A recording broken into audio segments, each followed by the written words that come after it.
I think this is the beginning of a very powerful partnership, my friend. Good luck. As powerful as I am, I cannot be everywhere at once.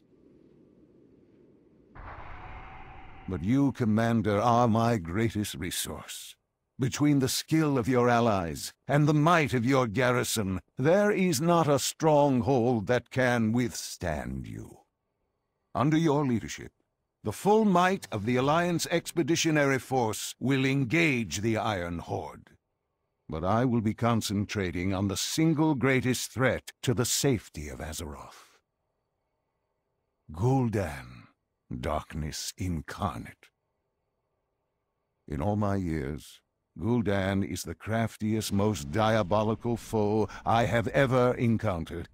I hold myself accountable for his release. We must find and eliminate Gul'dan and his nascent Shadow Council network. With your help, I can track him down. I will ask a great deal of you. I will task you to the very edge of your abilities. But I will also help you as much as I am able. Together we will create for you an artifact of legendary power. With a core forged from the heart of Draenor's sun, this ring is a foundation upon which we will build a wonder. There. It is done. Now to find Gul'dan, I think... So the first thing that Khadgar asks of us is he needs us to get access to Auchindoun. Well, we don't actually have access to Auchindoun. They don't let just anybody in there, after all. It is the sacred resting place of the Draenei. So I'm not really sure what we can do about that. We'll see what we got. We'll try and help the Draenei out in this zone against their various enemies, and maybe, just maybe, they'll decide to go ahead and allow us to proceed inward. Open your heart to the light. It all happened so fast. A white-hot flash of light ignited the nearby woods, followed by terrible winds that swept the flames across Alduna. Moments later, Arakoa began descending through the smoke.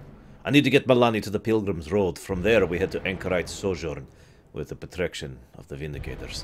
But the Arakoa roaming the area freely, I fear we'll be run down before we're taken, or worse, taken by the spreading wildfires. May your days be long, and your hardships few. When the fires broke out, I took only my daughter's hand before we fled. It was the right decision, of course, but I do long for some of the things I left behind. I am an artificer, a shaper of crystals and gems. Without my tools, I am just another refugee. Our town records are kept in memory crystal. With them I can carry forward the knowledge and legacy of Aruna, and my daughter is terrified. It will be a great comfort for her to hold her favorite doll again. Be kind to those less fortunate. Papa, I'm scared. I know, Lightning Bug, but Papa needs you to be brave right now. Do you remember what you want to be when you grow up? Come now, you told me just this morning. Vindicator. And what are Vindicators like? They are brave. That's right. Can you be brave for me, Vindicator Malani? She straights up, puffs out her chest. I will try. Yes, my girl. Now, stay too close to Papa. Let's go.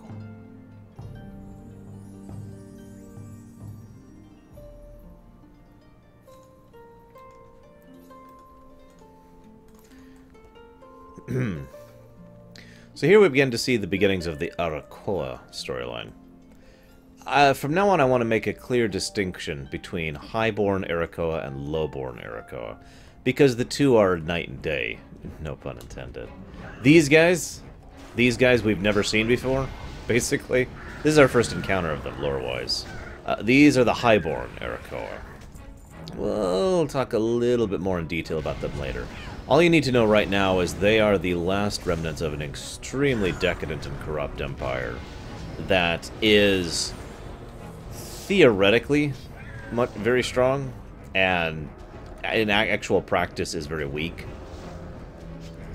Like, if you could picture some big, amazing, powerful empire But all that's left of them is this one remnant, but they keep around like some of the artifacts of the old great empire, and that's how they managed to retain their power. And I'm sure you've heard this story in a dozen other stories before. But that's pretty much the Highborn Iroquois in a nutshell. Interestingly enough, this expansion is going to be a little bit of a cultural revolution for them. As strange as that sounds.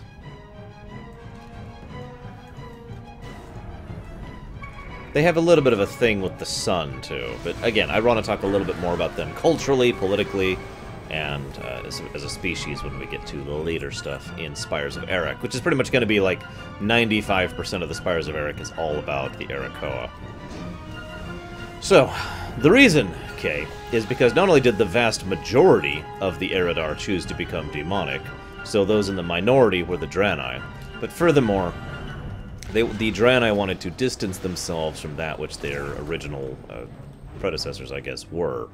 Ergo, them being the ones to rename themselves rather than the Eridar. It's not like the Netherzeem renamed themselves, at least not that we're aware of. Hi, Myron.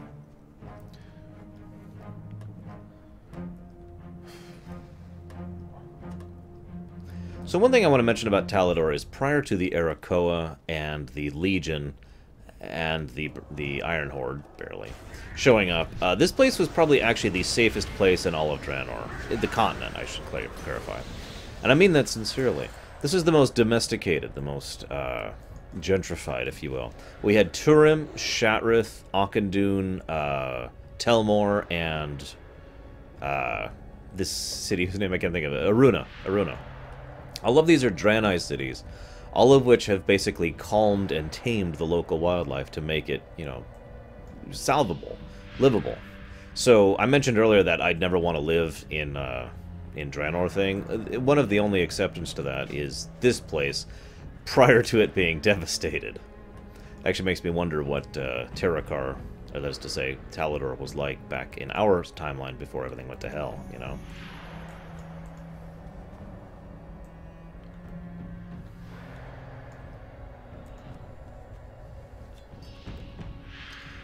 But yeah, it's also funny because the Draenei also used this as kind of a nexus point, and I hope you appreciate the irony of this.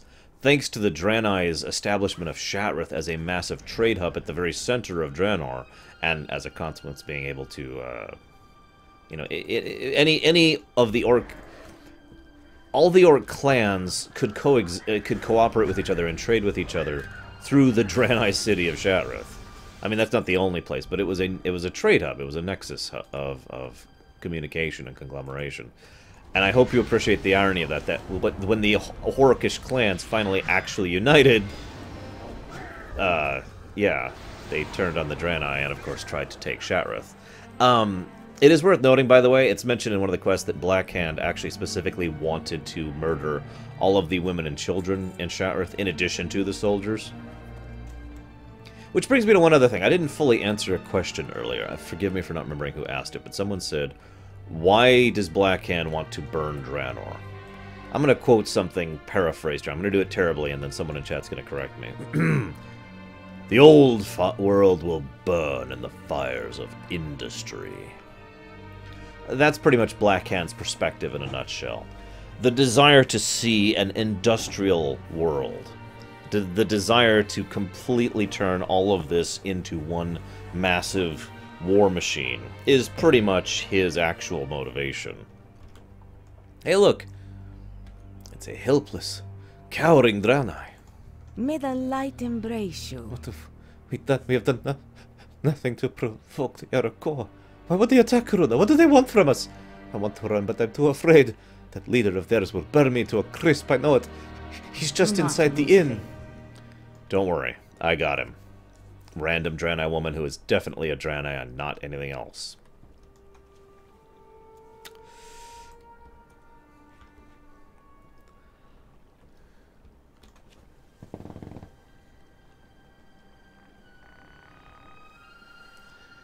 As for why the Highborn Iroquois would be attacking basically an innocent Draenei town, the general perspective here is that they notice that the Draenei are weaker than they normally would be, and are trying to flex their power to puff up their own egos, because, as we mentioned, these Iroquois are basically on the way out as a culture, as a kingdom. It's no wonder there are literally no Highborn Arakoa left when we get to Outland.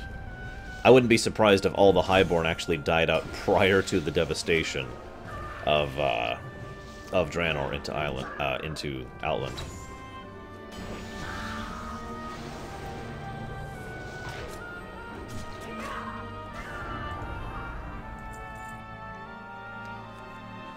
I'll talk about what these guys function like a little bit later. But all you need to know right now is these are basically sun druids. Good fortune. You killed him. Oh, thank you. But what was that he said about an artifact? They came here for an artifact. The miners must have found something in our crystal mine to the north, by the light. Can you imagine how powerful that thing must be to attract them all the way here from the spires?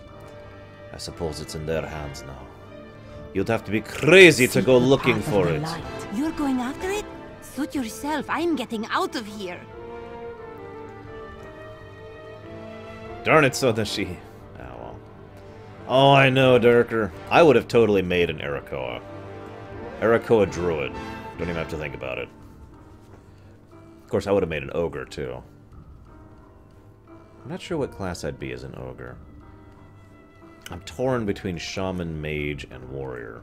But since I already have my warrior as my undead, and I'll never undo that, I'd probably go with shaman or mage.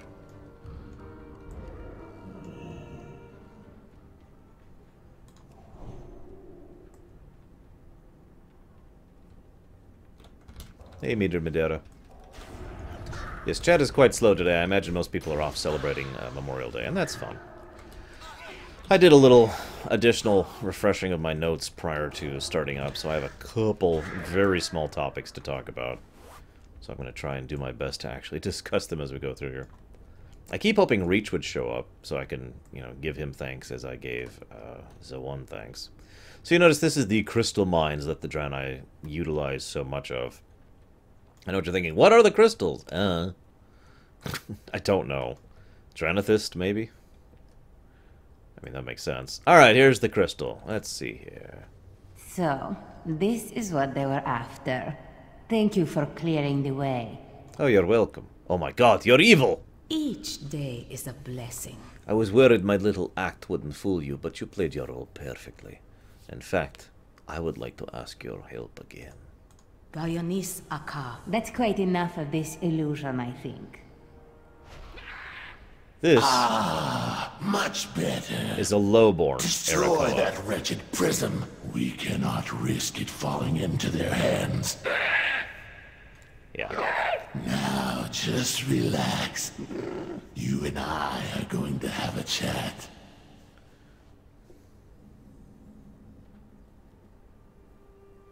So, yeah. Forgive my deception. I had to appeal to your sympathy in order to play you against Kyrex. I half expected him to vaporize you, but you dispatched him quite handily.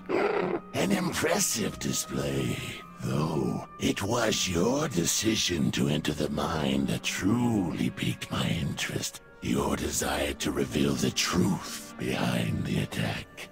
Fearlessly delving into the unknowable, seeking answers in the dark. I am Iskar, and now that you have become acquainted with the Arakoa, I wonder if you might aid me in subverting them. Hello, stars. Poor Iskar. As much as I hate myself for saying it, what happens to him makes perfect sense.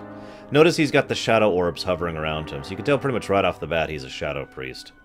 And yeah, he and most of the lowborn freely use shadow powers and void powers. Do not believe your eyes. Not all Arakoa are like... I can't do an Arakoa voice, don't ask me to. Iskar lifts his sleeve to reveal a mangled, useless wing. It is no illusion. They did this to me. Before I was even given a name, I was given a place in society. At the bottom. We are many. We make our homes in the places this world has forgotten. Vale Shadar was such a place, but the adherents, that's what they usually call the Highborn, have found it and started a purge. For morale. For fun. Help my people escape. We'll be in your debt. When the sky burns, It pays to have allies in the shadows. We hide no longer. Shadows gather. So, you are Iskar's hired hand? Well, I care not whether you are a blood elf or an overgrown moth, so long as you are willing to help. The adherents of Rookmar are close-minded fools! They forbid the study of shadow magic, branding us as heretics, anyone who dares seek answers of the dark. We kept many tomes of forbidden knowledge in Vale Shadar. Bring any you find to me. I will reward you for keeping them from the flames. Keep to the shadows. Well, I'm sure it'll work out just great, Zawan, especially given what we know about Iskar over there. A dark wind is blowing. I was a wind guard myself once upon a time. One afternoon, I was caught away from my post. I wanted an hour to watch the festival. Kuan was supposed to cover for me, but instead he sold me out to gain favor with our superiors. They plucked my eyes, broke my wings, and threw me off the spire. Yet I am the fortunate one, for if Iskar hadn't found me, I'd have died there, and now Kuan shows his face in Vale Shadar, on the same day you show up, willing to kill for coin. Fortunate indeed. Beware the burning sky.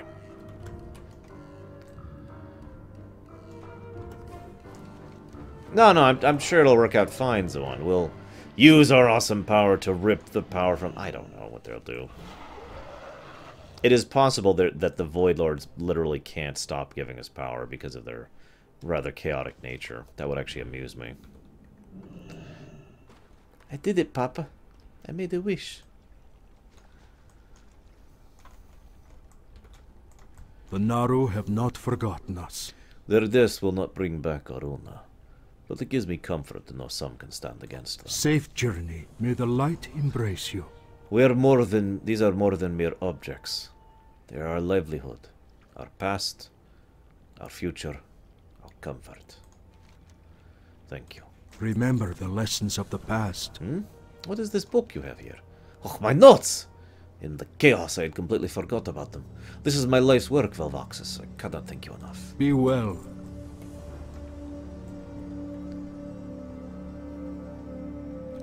Velvoxus saved what is left of Aruna. Let her leave in peace. Oh, right, sorry. Yeah. So yeah, the Alliance town here, they try to attack us and he vouches for us if we're Horde. If we're Alliance, obviously there's no issue there. Not a lot of use for them, I suppose, Mater Badera. And now to mass murderingly butcher the Draenei for no reason! Alright, I don't feel like swimming.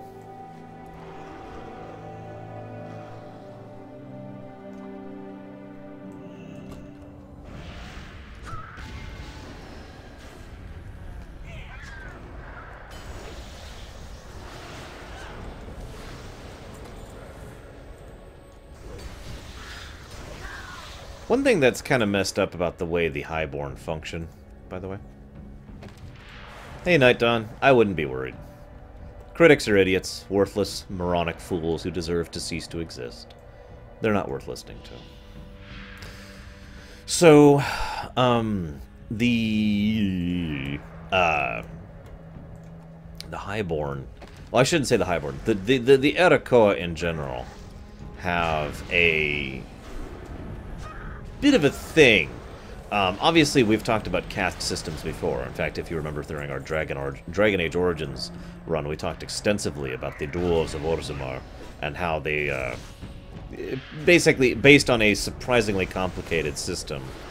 I agree, that would have made more sense. In a surprisingly complicated system, it determines where your birth is and where your place in society is, that kind of thing. Which is funny, because in Orzammar it can also change. The Erakoa are much more rigid, and it's because of the fact that they are losing power. To explain what I mean by that a little bit better, I forget the exact quote, but there's something about there's no faster way to go broke than by getting an ever-increasing share of a shrinking market. In other words, it's very, very stupid to try and spend time and resources strangleholding a market rather than expanding a market. And doing so will almost always cause it to collapse. This is true politically as well. The Arakoa have been collapsing in power ever since the Apexis, which we'll talk about much more later. And so the remaining Arakoa are effectively desperate to hold on to what tiny vestiges of power they have, while at the same time constantly self-congratulating themselves in vainglorious self-worship of, oh yes, we are the Arakoa, we are above all the other races, and they're all inferior to us in every way. Of all the many arrogant races we have encountered across this game, and there have been many, I honestly think there's none worse than the Arakoa, the Highborn Arakoa. They are actively just absolutely terrible. Just a second.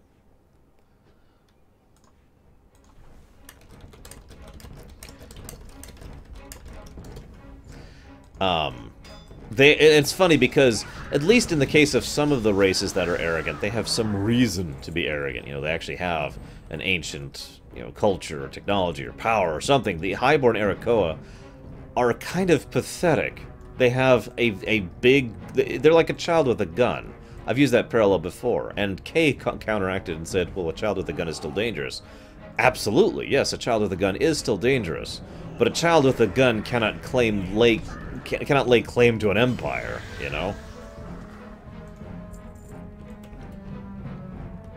Yeah, I mean, I don't really like the Gilneans in general. I think I've made that opinion quite abundantly clear. But the Gilneans are the Arakoa, I should say, are on a whole nother level of just, again, the term I used earlier, vainglorious self-worship. And so they butcher and segregate their own culture.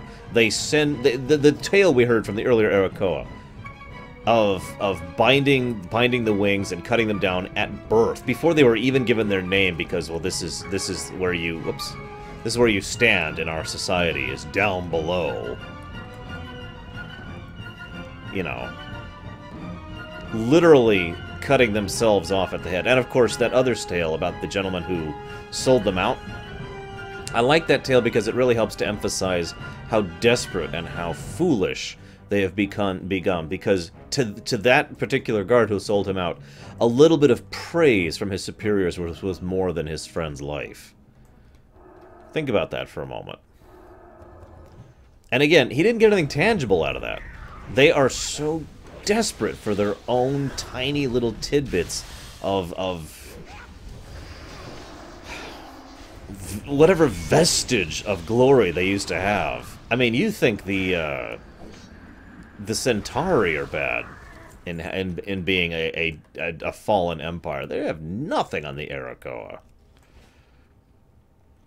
And what about Lars? I don't know why Lars has anything to do with anything. Hey, Vandalia. You know, if Reach ever shows up, one way or another, by the time I hit the Spires of Eric, I'm going to go ahead and switch to his requests in honor of his contributions to the Lorerun, even if he's not on. So I hope you enjoy the slut suit while you can, Zoan, because soon it shall be gone. Dun, dun,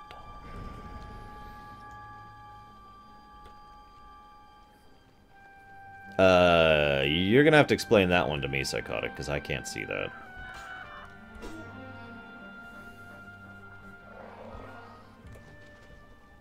I mean, seriously, oh, you want to daze me? Well, I have a long-standing rule. Anything that dazes me needs to die.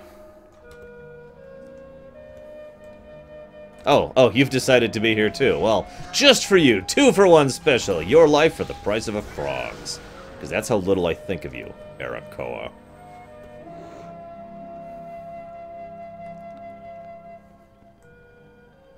Oh, you mean he... Nope, gotta disagree with you, Psychotic, because he's only a child in the sense of his age, not his wisdom or experience.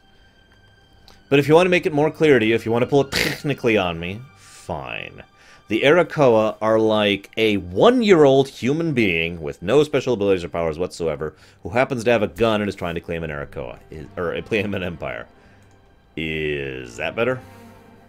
If you want me to pull it technically... Speaking of fortune, count yourself lucky I was not among the defenders of Aruna, for you'd have seen both ends of your guts before you laid eyes on the Fire Sage. Sometimes I miss those days. Here is your coin. Tread carefully. Draw back the veil. Mark my words, Blood Elf. Aruna and Vale Shadar are only the beginning. The shadows are. Remember, the sun burns the flesh. Only in shadow will you find refuge.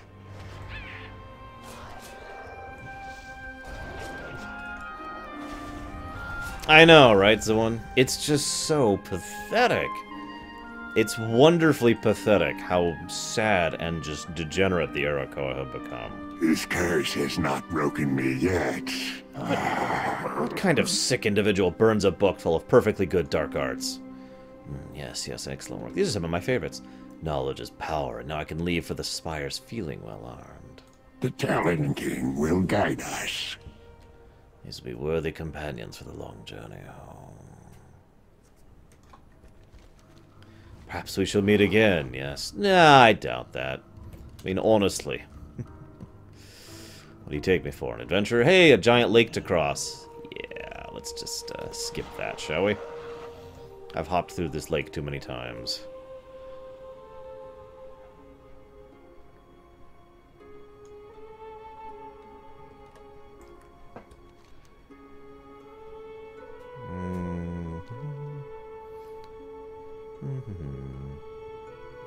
Should be right there. There it is.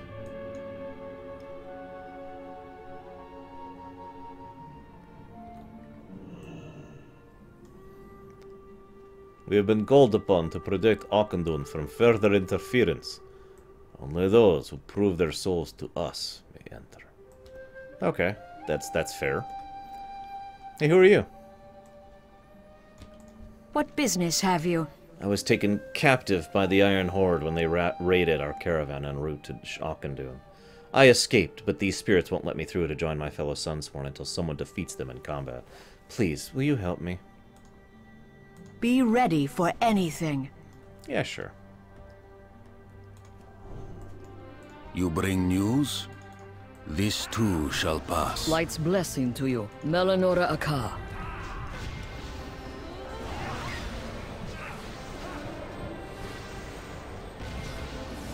Uh-oh. Uh-oh. Uh-oh. Uh-oh. Ugh. Oh, wow! I don't remember this hurting this much. Holy crap. I'm level 98. Why is this hurting?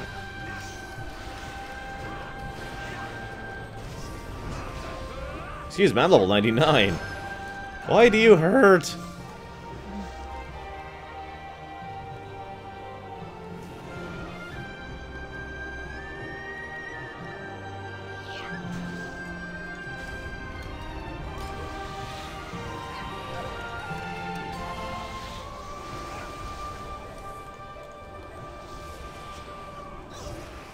Oh my god!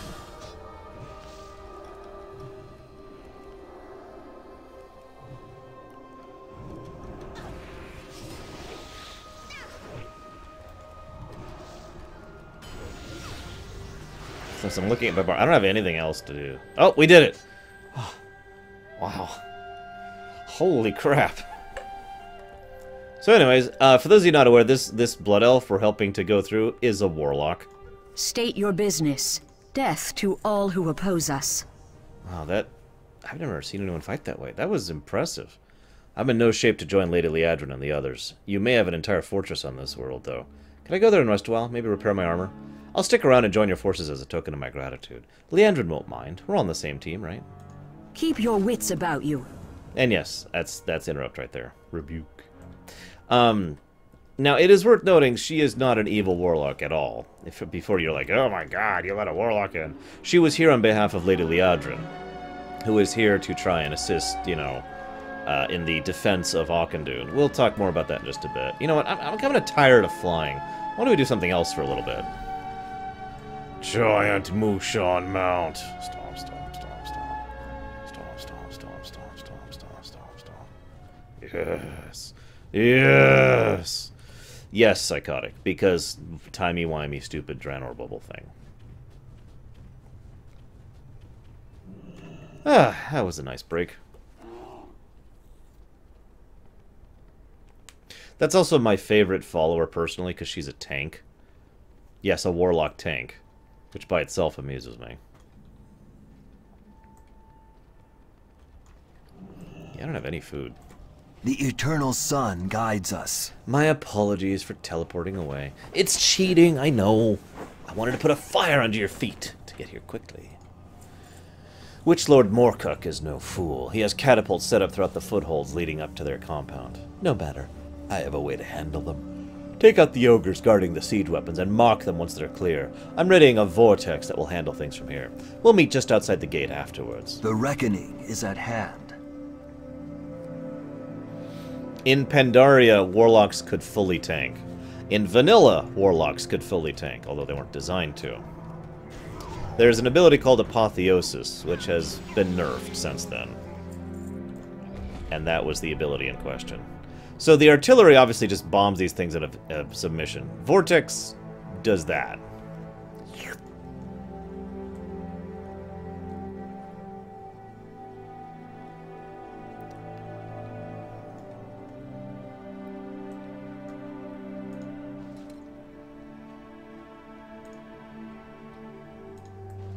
Also, I love the ogre artillery. It's basically a slingshot held together with some rocks and rope, and that's it. But yeah, for a brief period of time in Pandaria, and I don't remember if this is the beta or a retail, forgive me, my warlock actually tanked dungeons. You know, main tanked dungeons. It was great.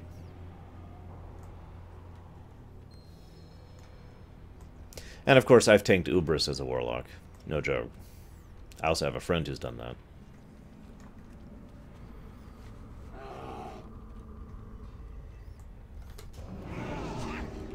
The Gorduni have been disconnected from the Empire for too long. You really think a wall can stop us? Now, there we go. Where were we? Let's, shall we? Anubalore Delana.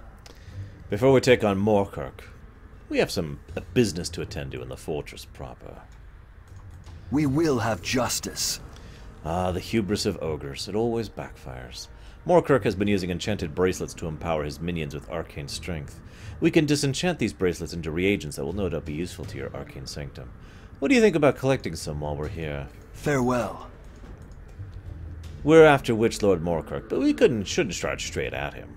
His 3 lieutenants, Vorgar, Silmork, and Kromog, are the only other capable mages left of the Gorduni, all of which are fiercely loyal to Morcock. I suspect if we were to gauge the Witch Lord, they will rush to his aid. Let's take them out first. Keep your wits about you. There's a minor fire we'll need to put out before we can enact my plan. Morcock has placed powerful wards throughout Gordel Fortress that will prevent any sort of mass summoning, awfully detrimental to our scroll of mass teleportation. Thankfully, no ogre would ever consider that a single enemy or two would have the gall to breach their walls. Lorerun. I'm going to enjoy this. I know, Zoan. I know. I got nothing, you know? I got nothing. It's the exact same argument I've given about why flying shouldn't be taken out of the game. Because, for God's sakes, you already added it. You don't take away content. Why are you... Oh, there we go. Anywho. We need to destroy all of these wards before we can use the scroll of mass teleportation we prepared. These quests are a little bit different if you do the artillery stuff instead. The dialogue and whatnot. It's all flavor, though. It's the same general mechanics. So this is another of those offshoots of offshoots. Except in this case, this is an interesting situation. So the Blood Maul and the Blade Spire continue to send slaves and goods and gems and all sorts of other stuff in tribute to the Gorian Empire. The Gorduni here didn't. They just kind of hold up and said, alright, like imagine, I'm sure several of you are familiar with Star Wars, especially the EU of Star Wars, aka the actual continuity of Star Wars. Excuse me. One of the things that happened the moment the Empire split up, with Palpatine going down at the Battle of Battle of Endor, is that a lot of the Imperial warlords, the Moffs and the generals and all that, pretty much hauled up and said, "This is mine now," and started factioning into a warlord's system. That's pretty much exactly what happened here with the Gorduni. They hauled up and said, "No, no, this is ours now. This is our land. This is our spot. We don't belong to your Gorian Empire anymore." Hence the Gorduni basically being completely cut off.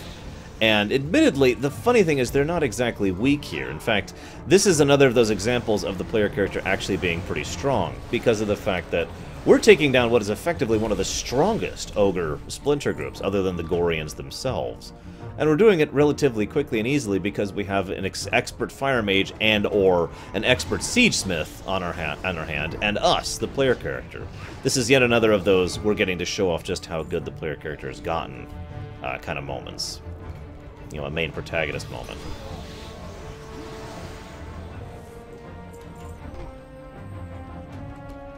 Hey, Hourglass. What's up?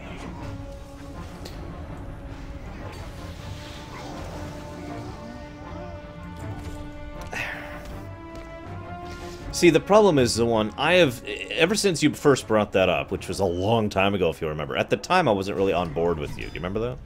I was like, but it's Demon Hunters and that's awesome. And then I thought about it and I thought about it, and it's kind of been in the back of my mind pretty much ever since we first discussed it. And the more I think about it, the more I think it sucks. But the problem is I've never been able to come up with a good compromise to the situation. How do we include Demon Hunters with the massive, you know, the metamorphosis thing, which is a huge part of Demon Hunter both lore and gameplay, and still keep metamorphosis for warlocks? Now, I came up with a sort of answer, but it's not an answer I feel is a good one. The sort of answer being the idea of why don't we have basically two metamorphoses that function differently, that look different. They're, you know, and maybe call the Demon Hunter one something different, you know, that kind of a thing. So demons, or maybe call the Warlock one something else. So a Warlock becomes Fel infused, as opposed to Metamorphosis, you know, Fel power activator, something like that. Obviously something more, not stupid. And then let the Demon Hunters have their, you know, Metamorphosis form, which functions differently and looks differently and all that kind of stuff, you know, divvy them up. Yeah, go ahead, Hourglass. That's the best compromise I've been able to come up with, because really I feel both classes should have something like that, and I really am against them taking away from Metamorphosis from Warlocks, but I'm also against them not having it for Demon Hunters.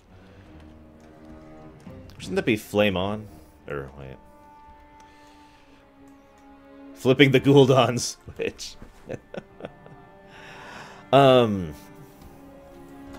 So... I'm going to enjoy this. Let's see. So there's the Iron Horde, which we're supposed to think is the main enemy of Warlords, but they're not. I've explained that many times.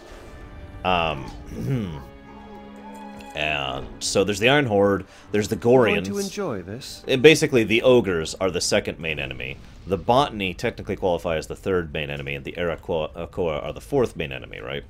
All of those are subservient to the actual main enemy of Warlords, which is the Fel Orcs and the Burning Legion in general. I've talked extensively about why that is. Your forces are waiting to teleport in. Moorkirk won't last long against all of us. It boils down to disagreements in the writing room, though. Have I seen the Assassin's Creed movie? Yes. Or the trailer, excuse me, not the movie. I haven't seen the trailer. Really, Zoan? Wow, I see. I kind of figured that was kind of a bad compromise, because I figured too many people would be like, what? So we both get Metamorphosis? You know.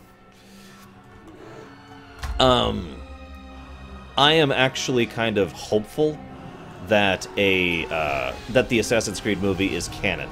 That it's part of the continuity. And everything I've seen so far indicates that it might be. That the Assassin's Creed movie might actually be part of the Assassin's Creed series and not supplant it. It's not a retelling. That's the last of them. We won't have to worry about them interfering. So, you know, not a retelling, not a reimagining, anything like that. It's actually part of the same continuity of the games. And I'm with that, you know? FF4 After Years. Is it worthwhile story? No. I do not enjoy After Years' story, and the gameplay is junk. Our enemies will fall. Most mages discount the use of arcane dust these days. But they're wrong. Yes, these will definitely be useful. Trust me. Remember the Sunwell. Now that they're out of the way, Morkirk is exposed. Keep your wits about you. There's nothing Morkirk can do to stop us now. Well done. It's time to fight fire with fire. We have Morkirk cornered. His protections are gone. Use the scroll and enjoy the fireworks. We will have justice. So again, if you're doing the artillery thing, you basically bombard the boss with artillery fire. It's actually kind of cool. Can you imagine how many boss fights would be? You wish to see the power of the Empire firsthand, little one? So be it. I could use some entertainment. Note the extensive arcane runing along here. This is not a shaman. This is a mage. And as we've already discussed, ogres are actually surprisingly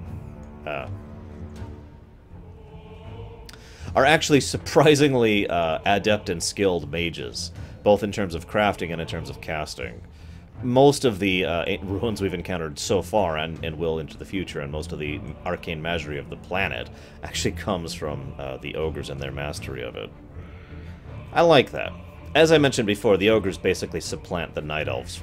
You know, what the night elves are to Azeroth, the ogres are to Draenor.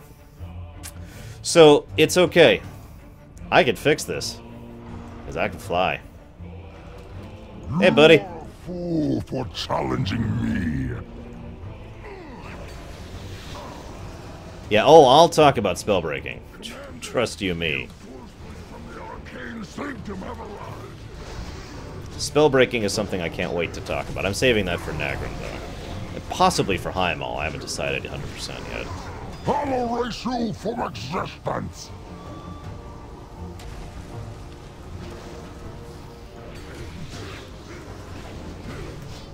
Thank you, Hourglass. I'm glad you like it. And as I think I've mentioned, all the streams henceforth will be going up to that new one. Of your meddling.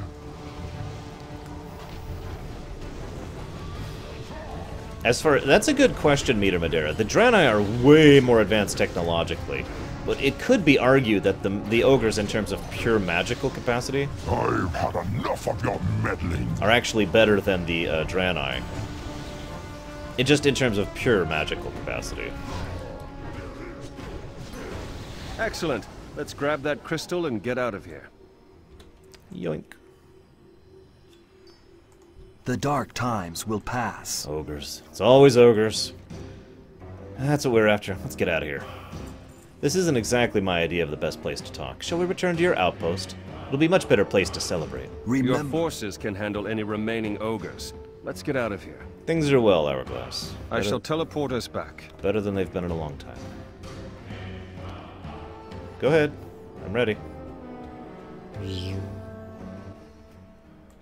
Glory to the Sindori. With this crystal, we can finally connect your tower to the leyline network at last. I also made some modifications to your blueprint to make it much easier to build another tower in your garrison.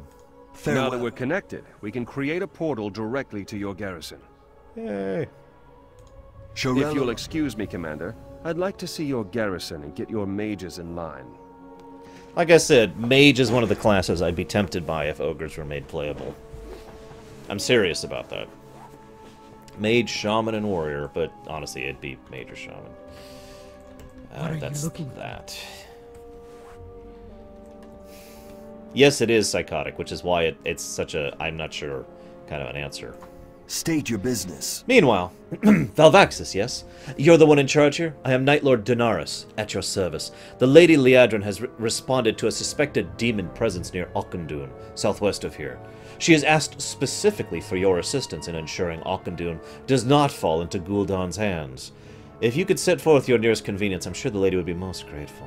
The reckoning is at hand. Oh, I understand, Hourglass. I hope the new job's been treating you well. So, this is kind of cool in my opinion, and this is one of the only aspects of Talador I really like. The chain we're about to do. All of this stuff involved fighting the demons and the flavor lore of the Draenei and the Blood Elves and Auchindoun itself. Oh, you know what? I gotta be completely blunt, Zoan. I'm pretty sure Liadrin, at the point she's at now in her character arc, would be like, I will kill Bloodwrath myself. You know what I mean? I think she would be so pissed at what he did, and just, yeah, So Liadrin has pretty much done a complete 180 from where she was back in BC, but I don't mean that in a bad way. She has actually had a rather developed character arc up to this point. And I like the fact that the Blood Elves have sent a contingent whose only purpose is to help the Draenei. To help them fight against the Legion. I love that, actually. Also, just a quick aside. So, this is really off topic, so I'm just giving you a little bit of hint here, basically. Any of you here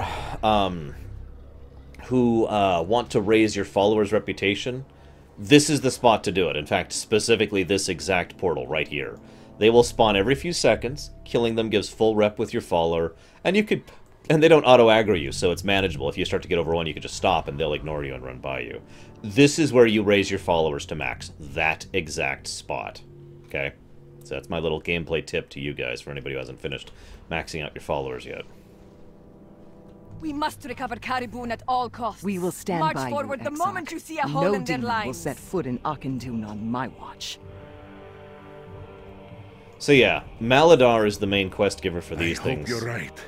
The dead grow fearful. Something truly dark is coming. Notice the animus golems, by the way. So yeah, Liadrin is like, no, we're going to help you save Auchindoun. We're not going to see this crap happen again. And Talador is completely with it. And I like this because this is actually a good callback to BC, between the Scryers and the Aldor.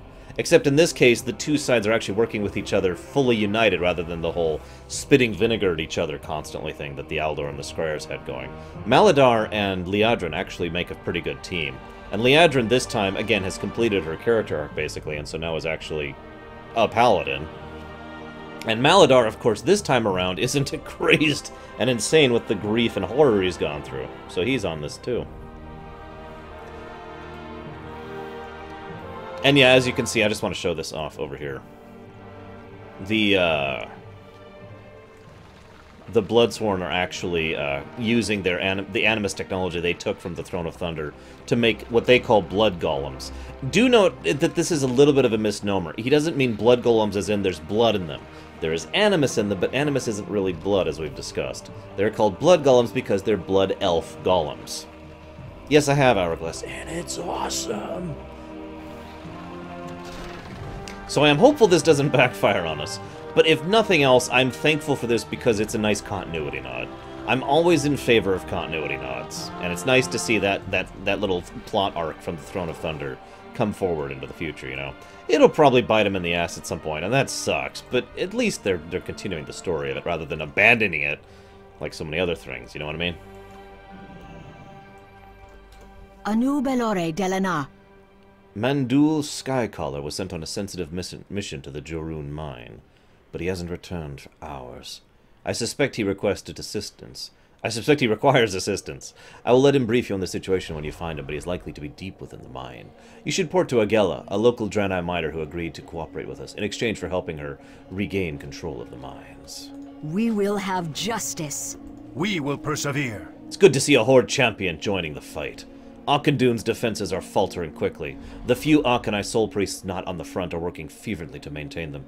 Soulbinder Tulani went inside the nearby Tomb of Lights to retrieve a backup power pylon and hasn't returned. If you can find her, get her, and that pylon back here to safely. It would help greatly. We will have justice.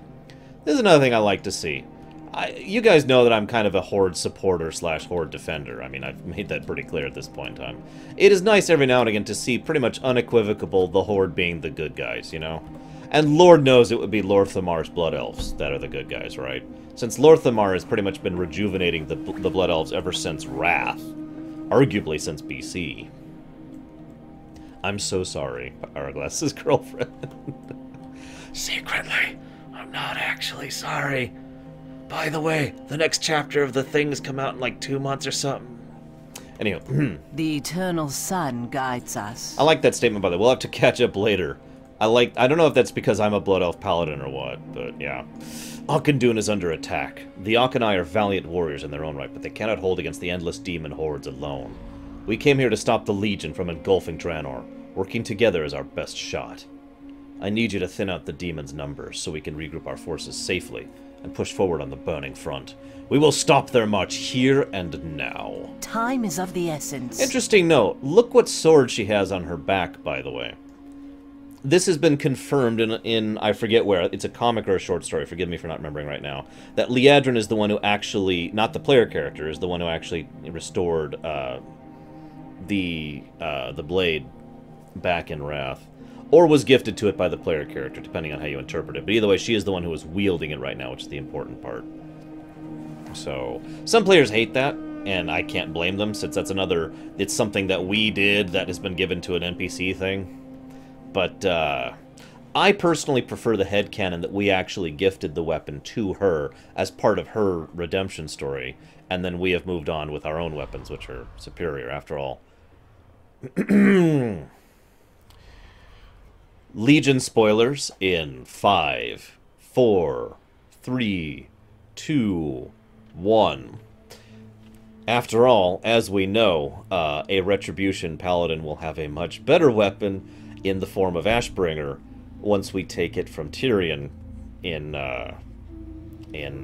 Legion. So I don't really mind giving up Quel'Dalar, excuse me. We will to her. stand by you, Exarch. No demon will set foot in Auchindoun on my watch.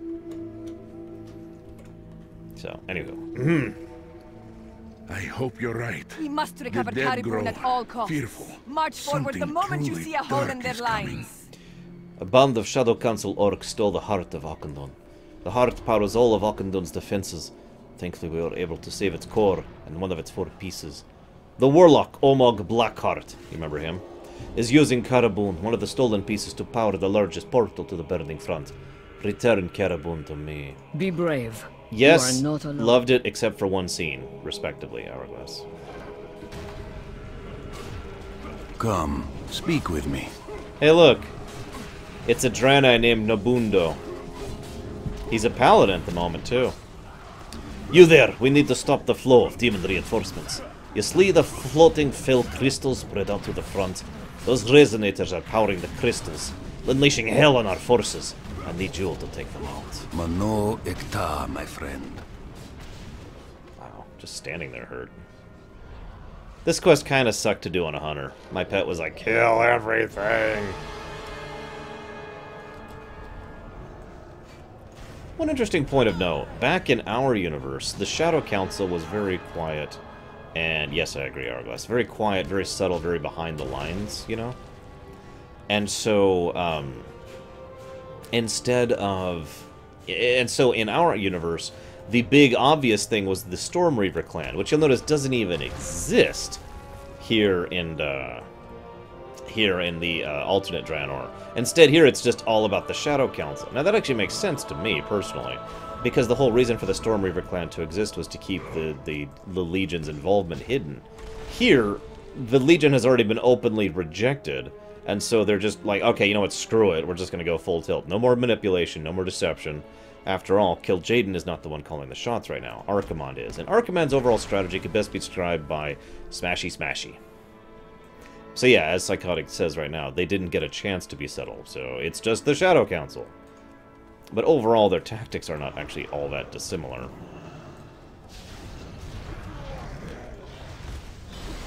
So, what do you mean the splitter? Oh, you mean one of the disparate clans that split off? I could see that zone. We don't really need to play a Gorian, necessarily. Even though we've seen cool Gorians, like Tormach, for example.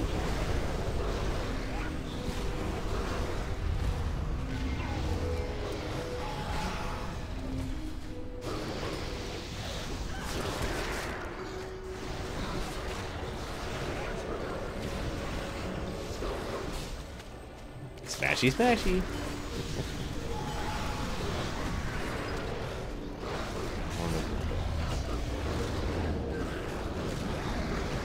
That's a good point, Psychotic. Even if it had ever existed, it didn't for very long. So this is the Burning Legion missive, which I have to delete because I already have it. But I'll go ahead and play it for you. There's a couple messages it plays.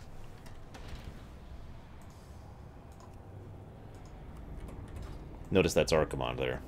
You have failed, Kil'jaeden. The orcs did not drink of Manaroth's blood as promised. I care not for your vendetta against the Draenei, but their souls may still prove useful to us.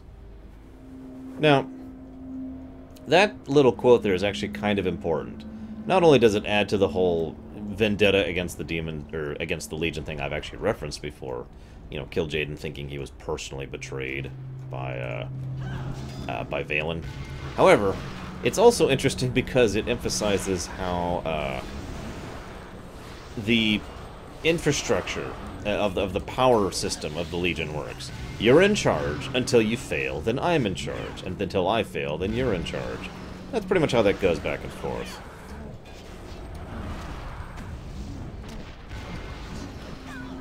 This is going to overwhelm me pretty quickly here. Come on.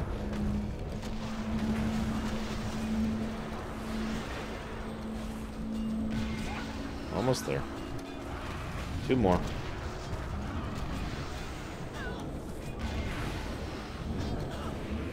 And done. Flee. See you around, Hourglass. Enjoy the pool and the party. Get some barbecue on me, buddy. I know exactly why, Kaiman. Unless you're asking me unless you're asking me a rhetorical question, in which case, you know, please enlighten me.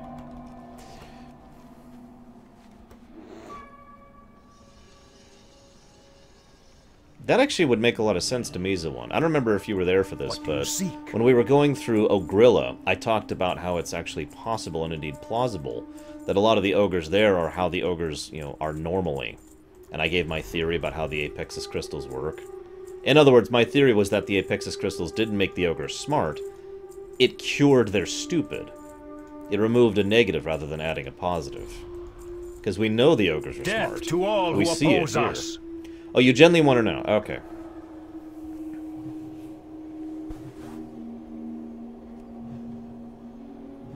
Ooh, carne asadas. Damn, I'm hungry.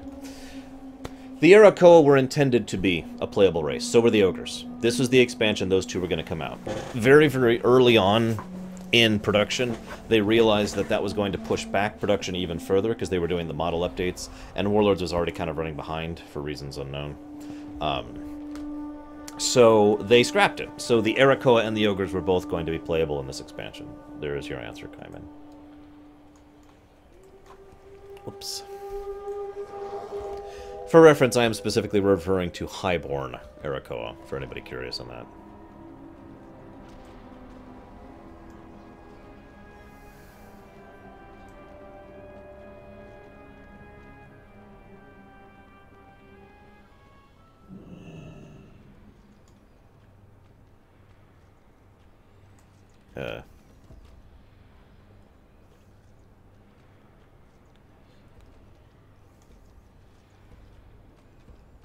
It's carne asadas, dude. What do you want from me? I could say it worse. Carne asadas. Is Hold that your better? ground. We have to protect the wounded.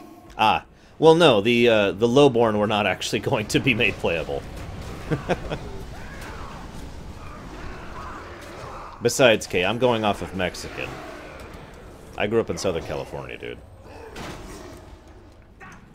And that's how they said it.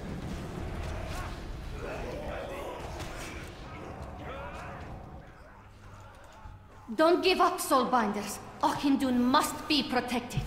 Looks like you can fight. We need to get out of here. The defenses will not falter. We are Auchindoun's protectors. We came here to retrieve a reserve pylon to power Auchindoun's defenses, but we have been pinned to this position by the Shadow Council for hours. I need to get these injured back to Exarch's refuge, but we still need the backup system, please. Gather Arcanite crystals and an Arcanite pylon from the tomb. Meet me at the refuge as quickly as you can. I lead the wounded to safety. Cover our escape.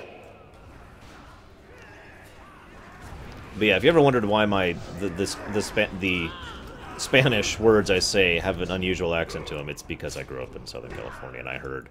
I forget what it's actually referred to properly, but I've always called it slang Mexican, is the particular style of speaking. Welcome, welcome. Down. Horrible. Bodies everywhere. Please, Dark Ritual, you must stop it. Long life, my friend. We require additional pylons. Okay. Tiger, destroy the intruder. Hello. These souls are nearly mine. So this is Tagger Spinebreaker. You may remember him from Hellfire Peninsula, where we killed him. And that's Tarangar. You may remember him as being one of the more important orc characters as far as villains in the setting. He's actually had more screen time than Gul'dan has. Seriously. Tarangar right now is trying to consume souls to increase his power. We'll talk a little bit more about that later. I haven't forgotten your questions, one. Just let me finish this quest here. Actually, I have a further question. Do you mean in an ideal world or in a limited world? Fool! Auchindoun will be mine! Every soul I consume grows my power. You face the wrath of a powerful beyond reckoning! Notice what he's doing here, by the way. So he killed the defenders and then crafted a demonic rune to bind their souls to their bodies so he could use that to consume the souls of all those present. Basically using them as a conduit, which is kind of messed up. You would be surprised how often I get that question, Night Dawn. I like 2 Studio Ghibli films, and the rest I actively do not like. And yes, I'm sorry, I should have pointed that out. These are the specific tomes we went into the bone when we were in the Bone Wastes. The Bone Chewers are an orc clan, yes. However, I have seen no evidence that they actually existed as a clan here on Draenor, and I'm not sure what to make of that.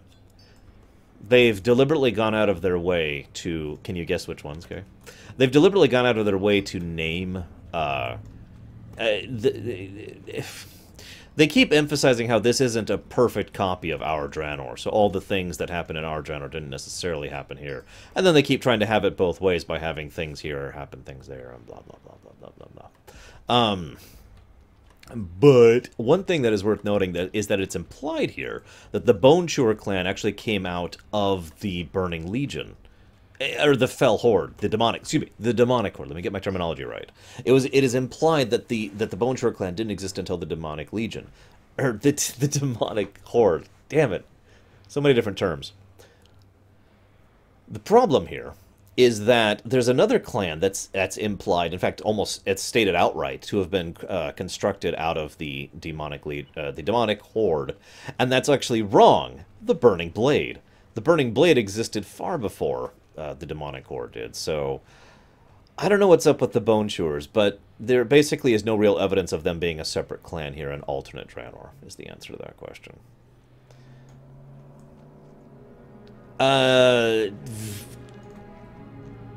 Debatable, Vandalia, because it could be argued they weren't undead in the classic sense of the word. However, if you were to affix a classification to the old, the 1.0 Death Knights, that would be Type 2, believe it or not. The spirits. They are spirits that have been bound to bodies, but they are still the spirit type undead. The bodies themselves are effectively... Oh, shoot. I just turned my hard drives off. Back on. Back on. The spirits... See, they're kind of a weird mix between Type 1 and Type 2. Because the bodies they're inhabiting are just, empty, dead bodies, and their souls were naturally born souls, but they're distinctly not Type 3 undead. But they are more Type 2, in my opinion, than Type 1. Wouldn't surprise me. They could also have come out of the Shattered Hand. Lord knows they've got some issues.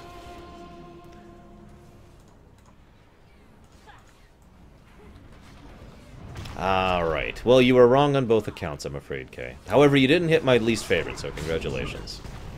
No, the 2 I like are Kiki's Delivery Service and The Castle in the Sky.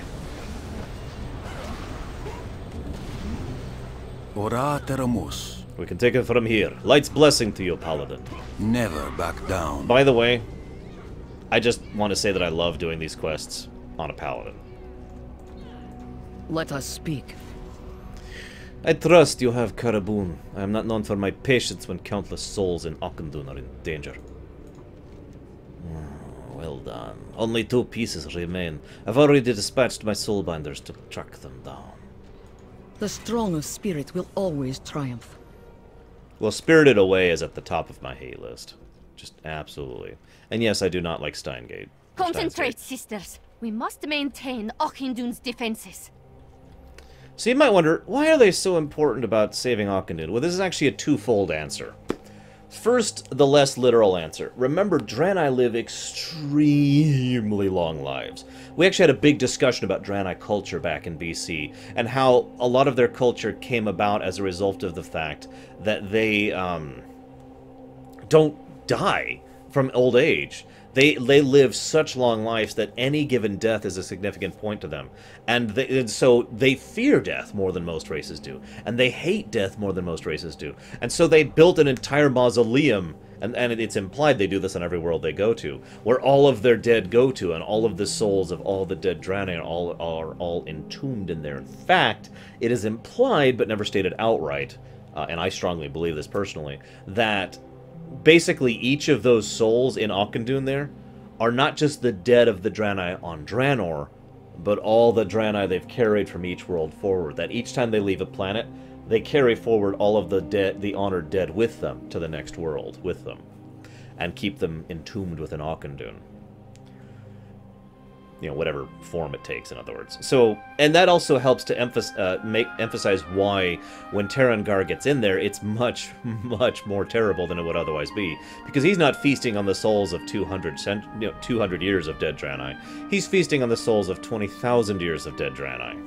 And that helps to inform a few things that happens later on better, I think.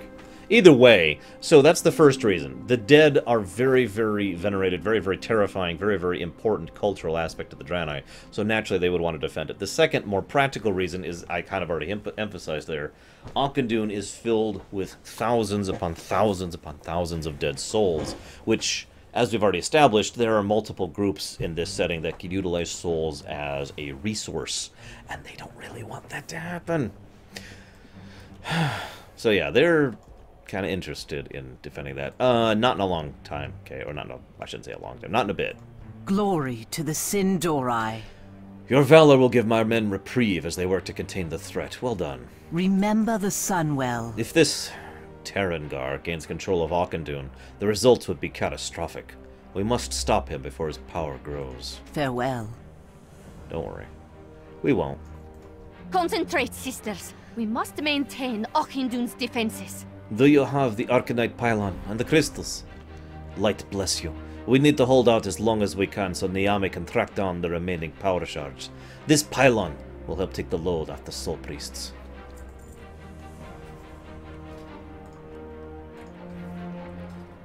Yeah, that's what I thought. The dark times will pass. We no longer have a need to work alongside the Akanai. I have arranged We for... will stand by you, Exarch. No demon will set foot in Auchindoun on my watch. Same level, different implementation, Vandalia, in my opinion. I hope you're right. The dead grow fearful. Something truly dark is coming. I have arranged for their lead soulbinders to continue to advise us, but I believe any action is best left to us at this point. Meet me at Sunsworn Camp. I can sense more demonic taint in the area, and we may be able to track down the remaining power shards at their source. Stay the course. The Legion won't give up so easily. Auchindoun is too valuable to them. Exarch, have your soulbinders meet me at my camp. I intend to stop Tarangor before he unleashes more demons.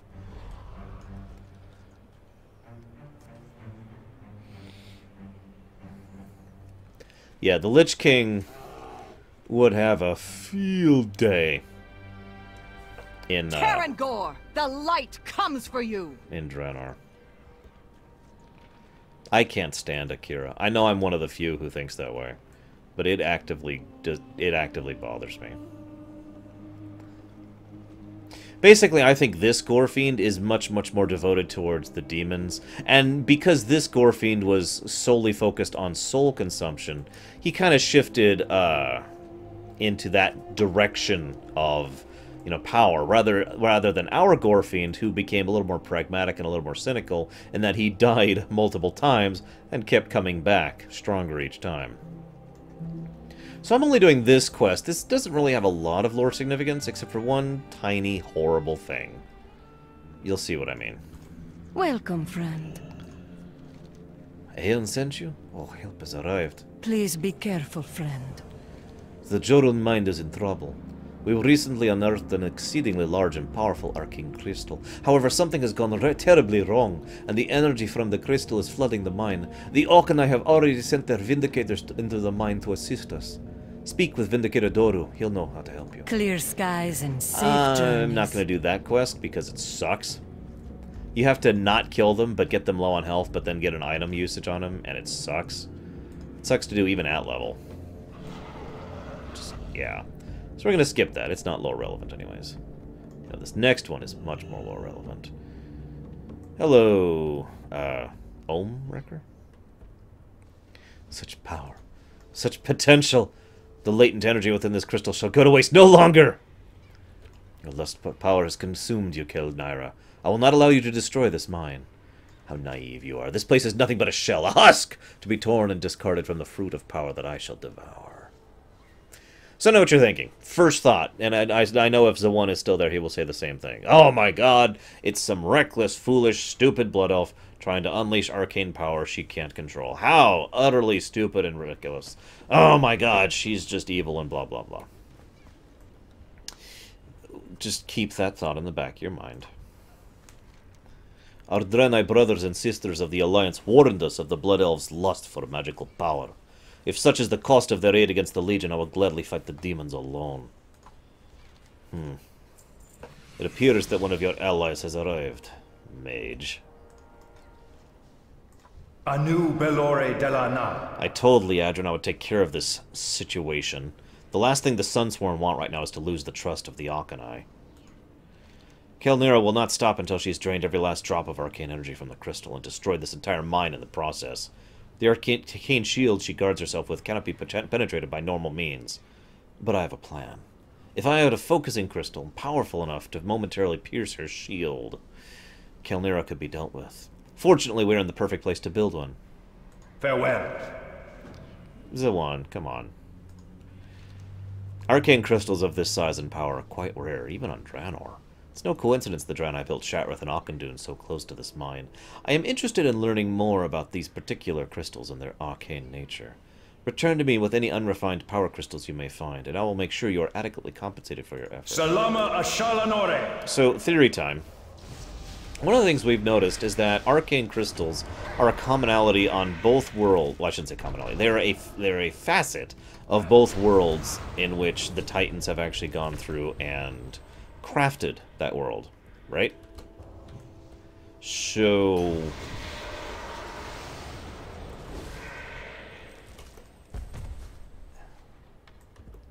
yeah, I find myself. So for those of you not aware, the Titans tend to follow the arcane axis of reality. And I've often theorized that the entire reason that they're the only reason I should say that there are things like arcane, crystals on these planets is because they were specifically put here by Keeper designs, machines, terraforming, etc., in order to allow their particular machinations to exist. Hey, Jango Fett.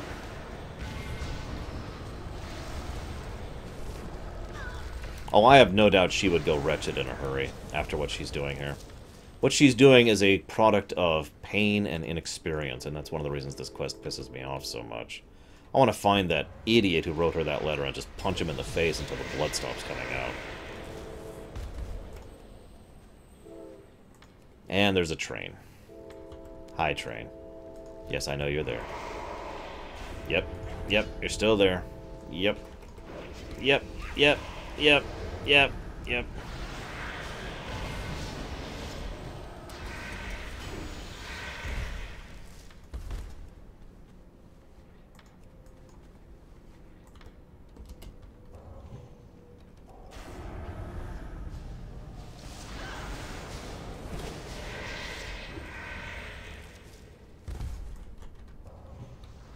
Also, notice we have earth elementals here, too, in addition to arcane monstrosities. Which makes sense to me. I just felt like sharing that.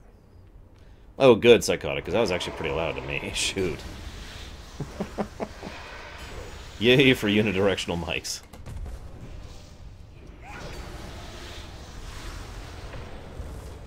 Oh my god, I need one more.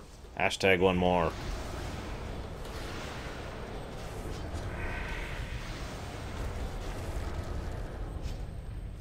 There we go.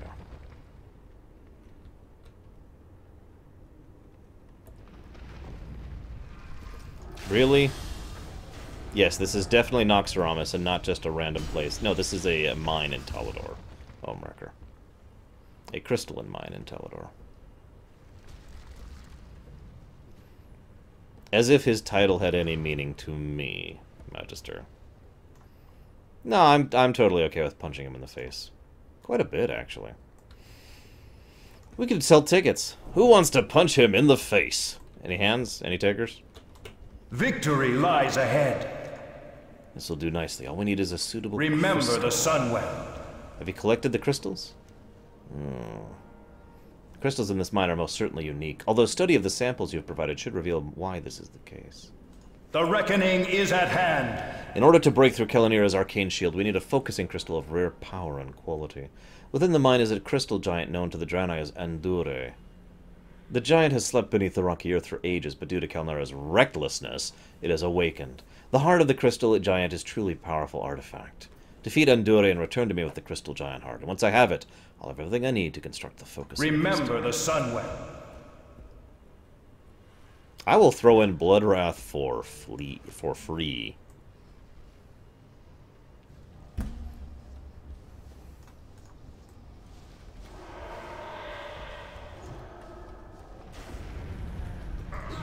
Anyways, I like what they do with this quest, because on the face of it, it looks like just another, oh-ho, the Blood Elves have gone crazed with power and blah, blah, blah. You know, the exact same quest chain we've had so far, right?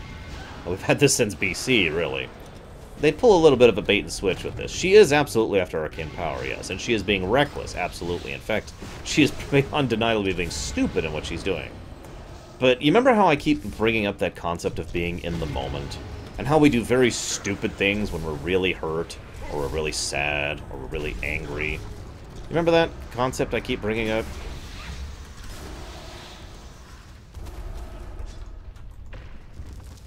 No, it was bad enough reading it the last time, the one. Ugh.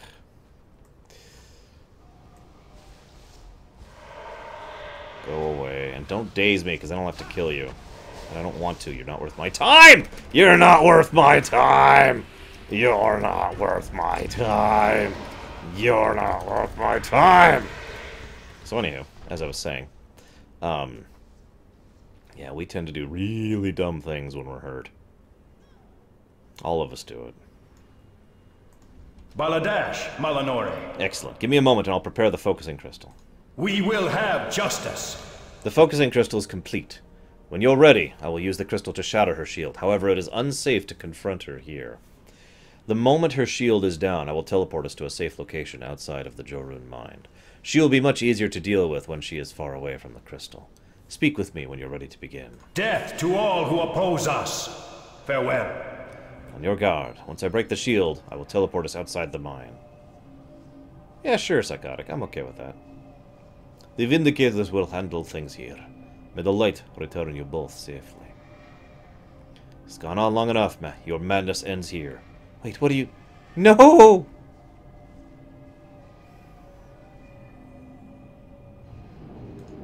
You fools! Make you pay for this interruption. Valvaxis, I can only challenge this barrier for a short time. I must defeat her before it's too late. Enough! Once I dispose of you interlopers, nothing will stand in my way.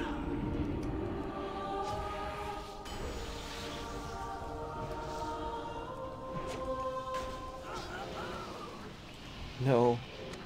It wasn't supposed to happen this way. Kalnira's betrayal was unfortunate.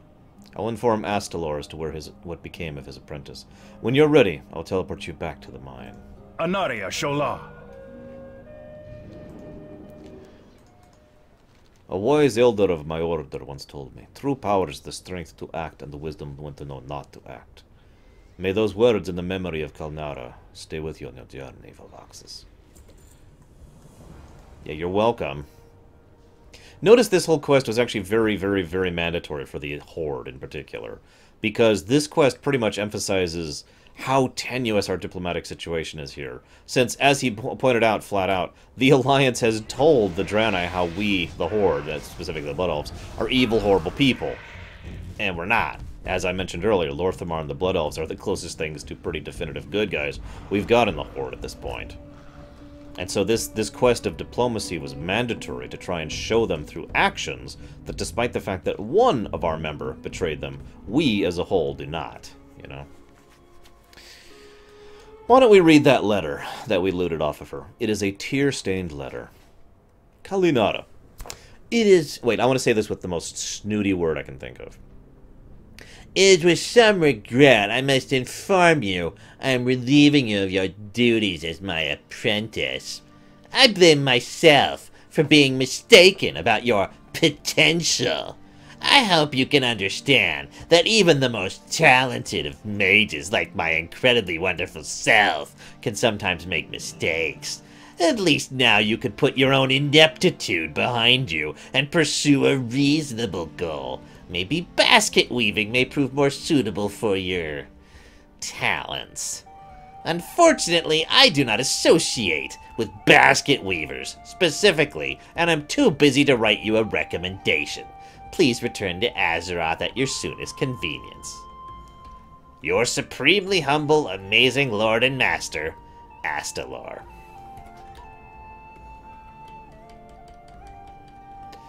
In all sincerity, that letter pisses me off. The sheer, severe arrogance of it. I mean, God's sakes, there is such a thing as letting someone down nicely. By the way, this is him. That's him, right there. Who wants to punch him in the face?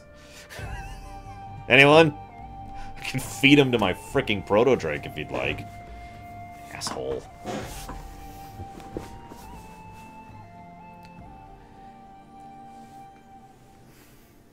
This is also... So, yeah. The whole reason she was doing something that was foolish, let's make that clear, and that was wrong, let's make that clear, was because she was utterly grief-stricken by having her entire career path torpedoed by an asshole. I mean, think about that for a moment. Is he flagged? Anaria Shola. Yeah, he is PvP flagged. An Alliance character could, in fact, kill him. Damn, it's the one, but we've already read it. It's not even... The quote Zawan wants me to read is the quote from Bloodwrath, from back in BC, I think that was. In other words, the guy who was an evil, idiotic dick, and to my knowledge, we haven't seen him since then. Ours is the true way of utilizing the light.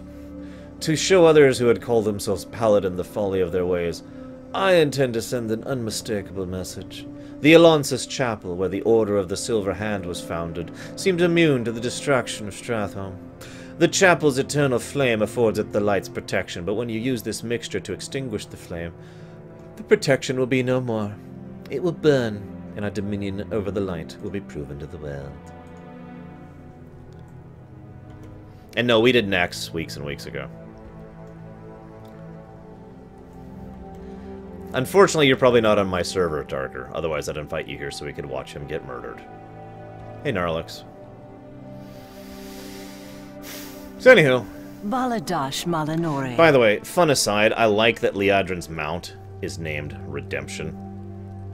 There's still much to be done before we can leave Auchindoun with peace of mind. Salama Ashalanore. We are sworn to Auchindoun's protection. Keep up the defenses. I am worried about Naomi. She is so focused on retrieving the heart of Auchindoun, she seems to have lost sight of everything else. I am sorry. I am not trying to belittle her wisdom, but look around. Every soldier we send into the mine has been gravely injured by the death whip spiders. Their wounds need immediate attention, please. Can you retrieve some of their fangs? I could use it to create an anti-venom, but I need to stay here and keep them stable until then. For those of you who don't remember, Soulbinder Naomi here is a Sargerai. Have you any news? I've learned the Shuttle Council is using the nearby Deathweb spider's venom to spread fell corruption and augment their forces after their defeat at the Burning Front. One of my soulbinders saw Dreadlord heading into the eastern mines with Shatari, one of the remaining pieces of the heart of Akandon. I need you to raise Shatari from the Dreadlord's quivering corpse and bring him to me, champion. We will persevere. Yes, Leandrin was first introduced into the series by Hearthstone. I'm actually playing the Hearthstone MMO right now. Our enemies will fall. The Deathweb spiders are remarkable creatures. Their venom twists the very form of their victims. We're not the only ones privy to this information. The Shadow Council has already dispatched warlocks to Deathweb Hollow to infuse the spiders with fell energy, so their venom turns creatures into demonic minions. We must destroy the defiling crystals to prevent all of Talador from bending to Terrangor's will.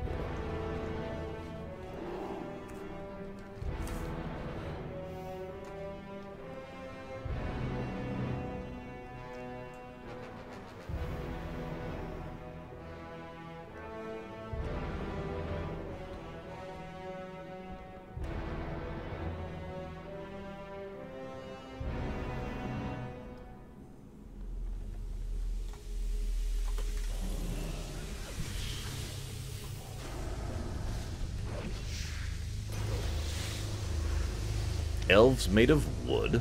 What else would I think of?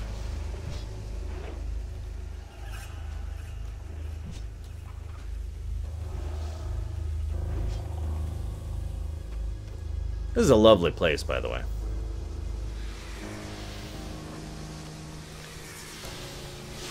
Ah, crap, I don't even have that quest yet. Wait, why don't I have that quest?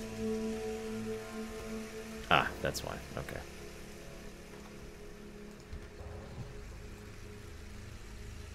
One of those green spiders bit me, but it was just a scratch. No pain, no fame, am I right?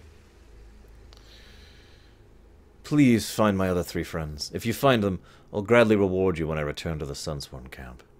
I'm a Blood Knight in training, so I can handle a spider or 2, but when night fell, 100 glowing eyes lit up the darkness. My other 2 friends are still out there. Please find them, hero. Who says that quote, Omrecker? That sounds familiar. Oh well. Your tenacity is admirable, but pointless.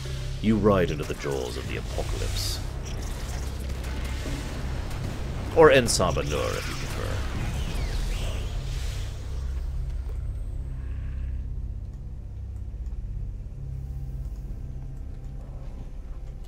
And no, this is Draenor.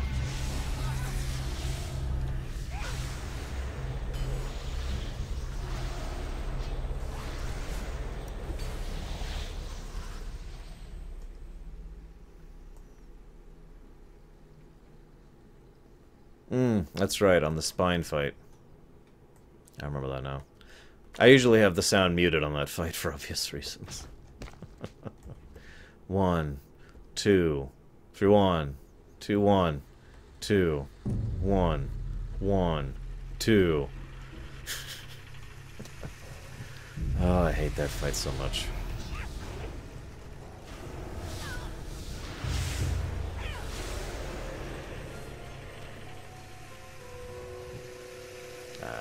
Right.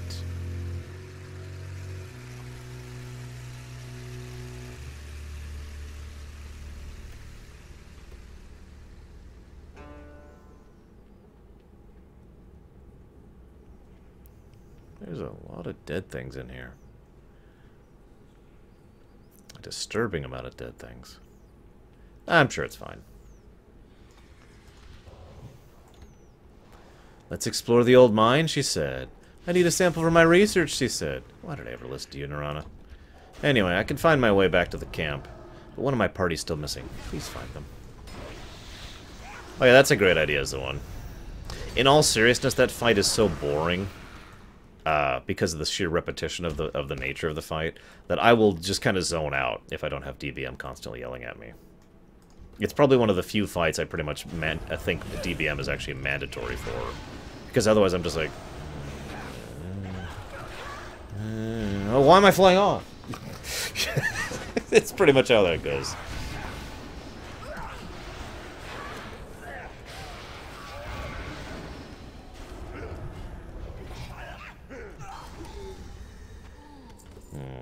I hate to do this, guys, but I'm going to turn on the fan. I wouldn't do it for my own sake. I can live with the heat. I'm doing it for my hard drive's sake. I don't want to lose another hard drive. I actually have a small fan here whose only purpose is cooling off my hard drive container. There we go. So it's going to be a little loud because it's a loud, stupid little fan. So I apologize for the extra noise. Alright. I like the Helots, by the way. They're kind of like Zealots, just, you know, different direction.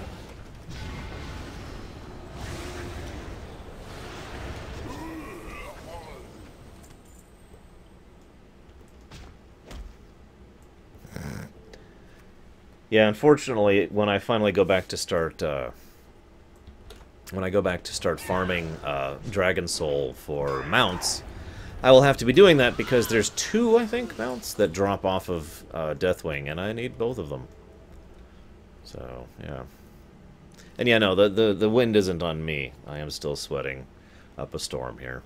And the closer we get to summer, the worse this is going to get, too. Good news is, I won't be streaming as much in summer. I'm sure some of my viewers will be very happy about that. Spiders. Why did it have to be spiders? You found the others? Oh, thank goodness. Come see us at Sunsworn Camp. I'm sure we can find some way to thank you. Well, I hope so. You know, I was kind of idly watching Avengers earlier. I didn't actually watch the whole movie, I just watched the first part.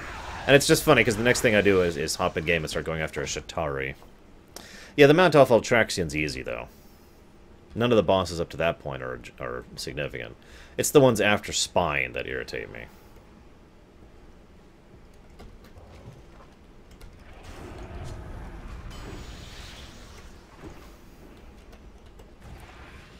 Come on. Just need one more. Oh god, I'll never make it. Oh, there's one. Yes, at last. That what?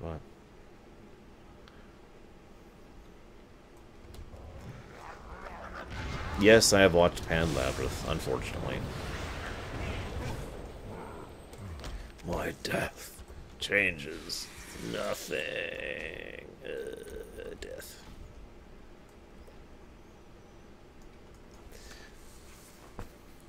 But yeah, I still need a lot of the Cataclysm mounts. I need 2 of the dungeon mounts. I need the one off of Ragnaros. I need the one off of, the 3, excuse me, off of Dragon Soul. Oh, really? Are you so determined to die? I need the one off of, Alakir. Trying to think what else. I don't remember. I need several.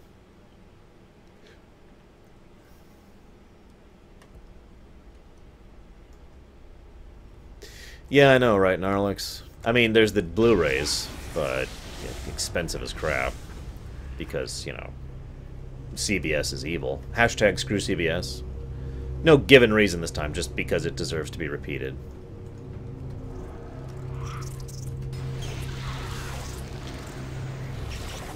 The best quote in the game? The best quote in the game.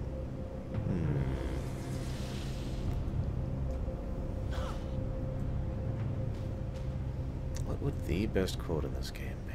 Obviously it's something from the Lich King. I mean, just duh, right?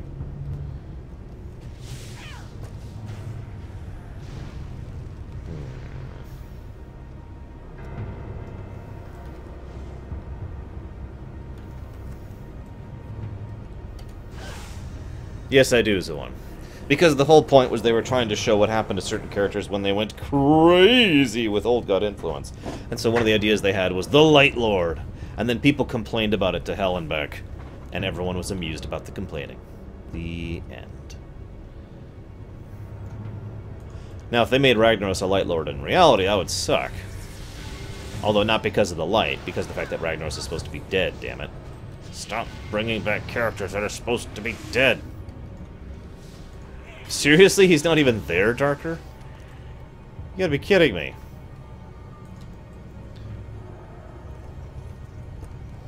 Here I was looking forward to him dying. Just like that slaver we did outside of Orgrimmar. A long time ago at this point. So this is what we call a troll quest of Doom. Troll Ears. There we go. Troll Ears quest. In other words, it does not have a 100% drop rate. In fact, it has kind of a low drop rate. There aren't that many of the spawns. And yeah. Enough said, really. Not that many spawns, low drop rate, and you need multiple. This is pretty much pure padding right here. I have been in and out of this place, killing everything I've seen as I go, and I am still not done. In fact, I'm under halfway done. I guess only the Horde get to hate him. And because we're Horde, of course, we don't even get to kill him, so, you know, screw us. I'll admit that's a good quote, but I don't think that qualifies as the best quote. Even though it does a lot of story elements in it. So, you know.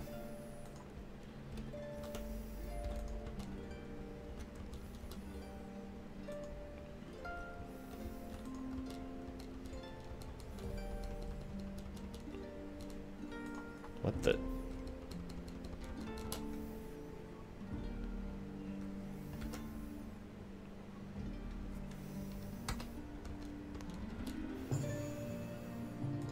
Congratulations, Bregman. Sorry, give me a second, guys. Something broke.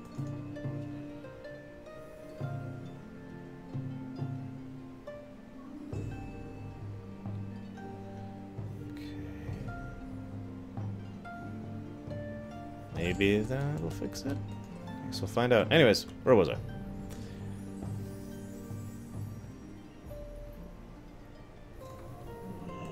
I am listening. As I suspected. Thank you, Volvoxus. With Shatari back in our possession, there's only one piece of the heart left to retrieve. Melanora Aka. Anu Belore de la Na. It would seem the tide of this war is shifting in our favor. The reckoning is at hand. Damn it, I have to go get the rest of the Deathweb Fangs to continue the quest chain. Gosh darn it. Alright. Speed up mode engaged.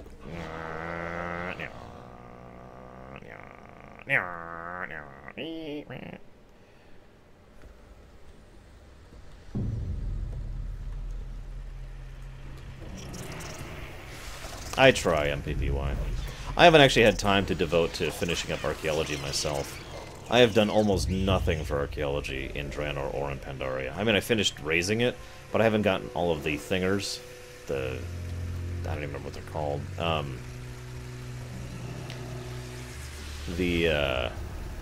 This stuff. Discover, you know, restore 5 of these, restore 5 of these. I haven't done any of these, and I haven't done any of the Draenor stuff with regards to all the things you can restore, so yeah. Archaeology wasn't exactly a bad idea, but man, is it a huge time sink. Holy shkamoli.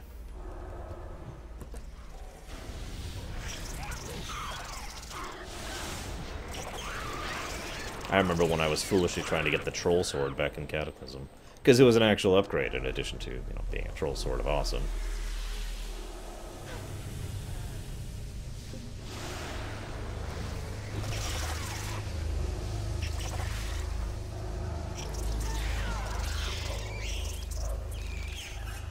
So hang on. They did Maleficent, and they did Cinderella. Now they're doing Snow White? Wait. Hang on. They already did Snow White. In fact, Snow White even has a sequel, which is coming out soon. So are they doing a third Snow White? Not that I can think of off the top of my head, Gnarlex. The defenses will not falter. We are Auchindoun's Protectulani. Go to Telmor and meet with Soulbinder Edra. She has retrieved the final fragment and brought it there. Right away.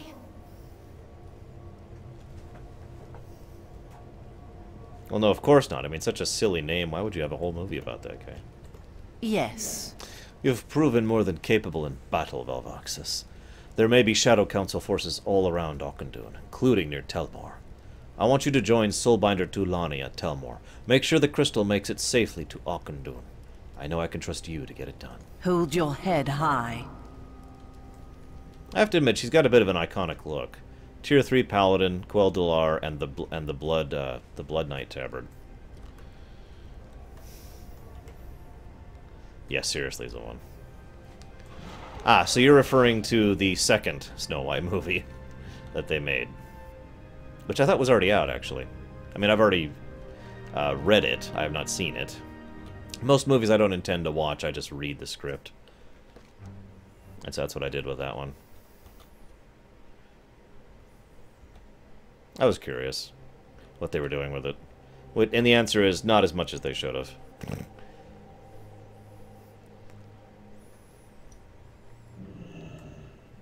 Oh my god. There are many dead here. Concentrate, sisters. We must maintain Auchindoun's defenses. So as you can see, Telmore has fallen to the Legion. It is not safe here. The Council has already taken the city. They killed Edra, took the crystal from her. The captain of the guard, Restalan, tried to stop them, and they took him into the cathedral. If we can just get into this crystal, we can reunite the heart of Auchindoun and turn its defenses on fully. We cannot afford to fail now. You are the only one left who can do this. You have to find Restalan. He will know where to look for the others. Greetings. We had to escape Telmore with what fuel we could save.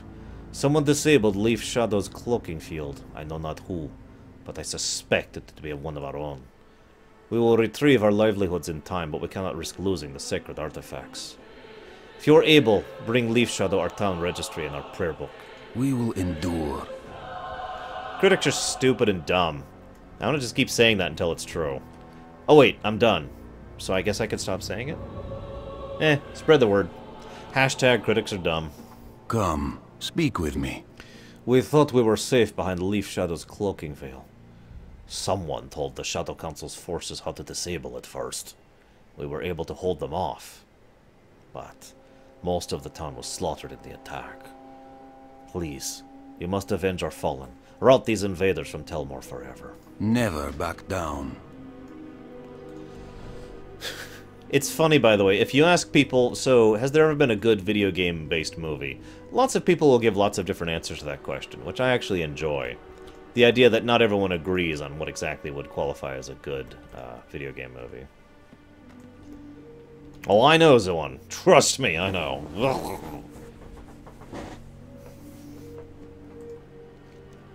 The note is scrawled hurriedly across the parchment.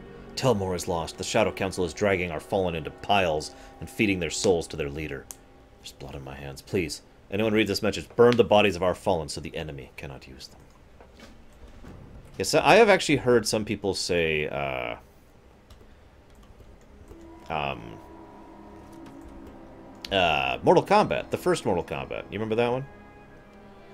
'Cause I do. Mortal Kombat. Dun, dun, dun, dun, dun, dun, dun. And then I was hit by copyrights and destroyed and became a destitute pauper. The end.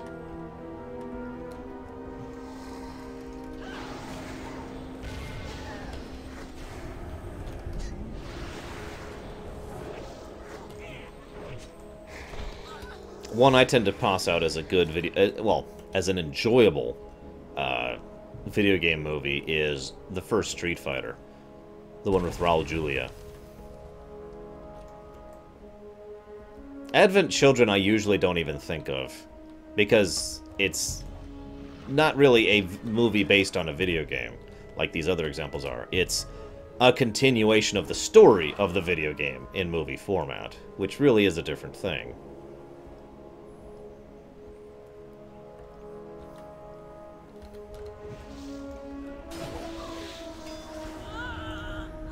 And I'm not trying to pull it technically, I'm just saying that most of the, you know, bad video game movie things happen to be movies that are based off of a video game, like Tomb Raider, or the recent Street Fighter.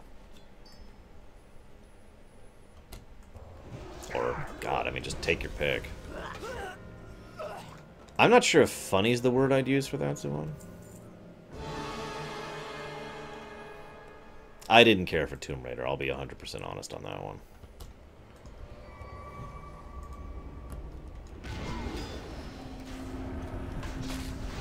Then again, I'm not a huge Tomb Raider fan, so I don't know. How about the Hitman movie? Anyone even see that one?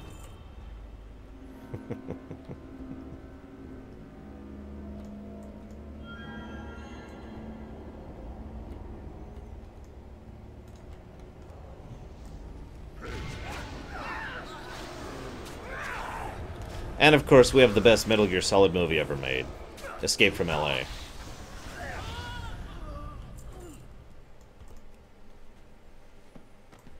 There we go.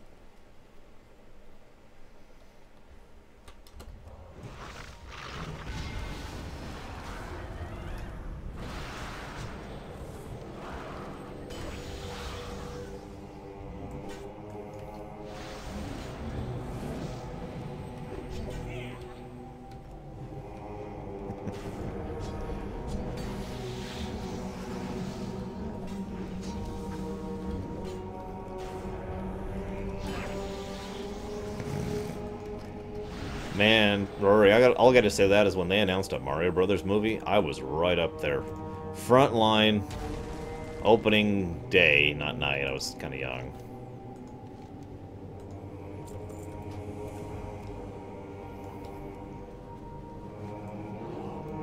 Yeah, I wasn't even going to mention the several Yui Bowl movies. Those don't deserve to be mentioned.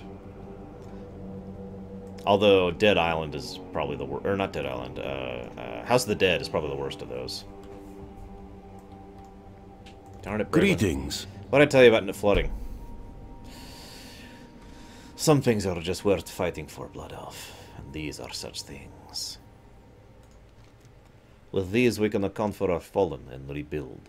We will persevere. This too shall pass. Ora teramus. Excellent. The shards are at last together. Mano ekta, my friend. Ding 100.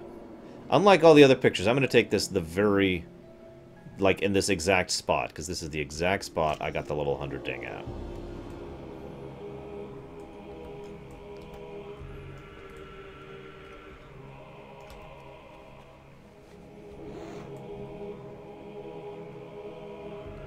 I'm going to see Assassin's Creed. First of all, it's got Michael Fassbender, and he's an amazing actor, and I'm a huge fan of his. Second of all, like I said, I really, really, really, really hope it really is exactly what I want it to be. I want it to be in congruence with Assassin's Creed, rather than instead of it, you know? Also, whoever guessed I would hit level 100 in the Spires of Arak has been proven wrong. Sorry, guys. I am one of those people who's proven wrong. I thought it would be Spires of Arak as well. Receive my gift, Orville. You will be the first of a new breed of conquerors. Could you guys stop killing me so I could listen to the speech? God, you're so irrelevant. You are amazingly irrelevant. How irrelevant are you? That's how. You bring news? There is no time for pleasantries. The raid's leader is just up ahead. I am too injured to fight, Paladin. I have failed my city and its people. This battle is yours. Vorpal raids just ahead. He is trying to use Akenaru's power for some dark ritual. You must do what I could not. Cut Vorpal down. Retrieve Akenaru so the heart of Akendun can be safe once more. We will endure. So what Terengar said there that you kind of didn't hear over the battle was, receive my gift, Vorpal. You will be the first of a new breed of conquerors. And you can see he's kind of fell-infused there. See you around, Zawan. Alright, now that Zawan's gone, I can talk about how the Alliance is totally done. No, I'm kidding, I'm kidding. We don't talk... Now, that's not true. One of the Matrix video games was actually good. Path of Neo, or Path of the One, or whatever it was. That was actually a good game.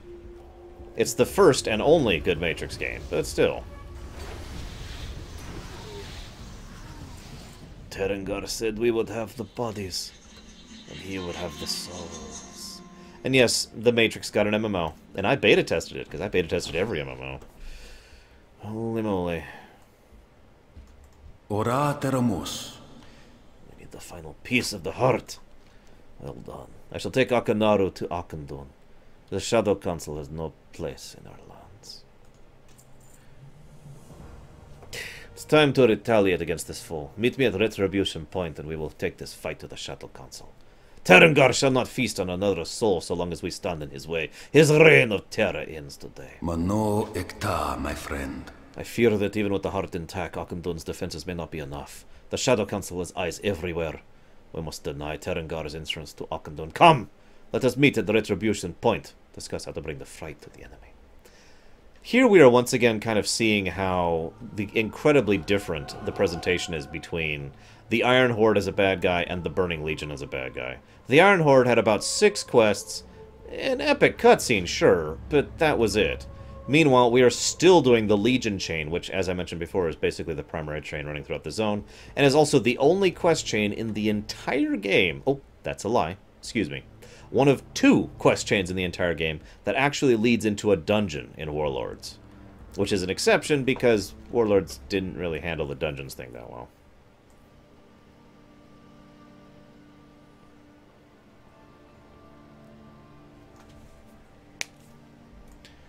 There's Akendun over there. Looks pretty awesome.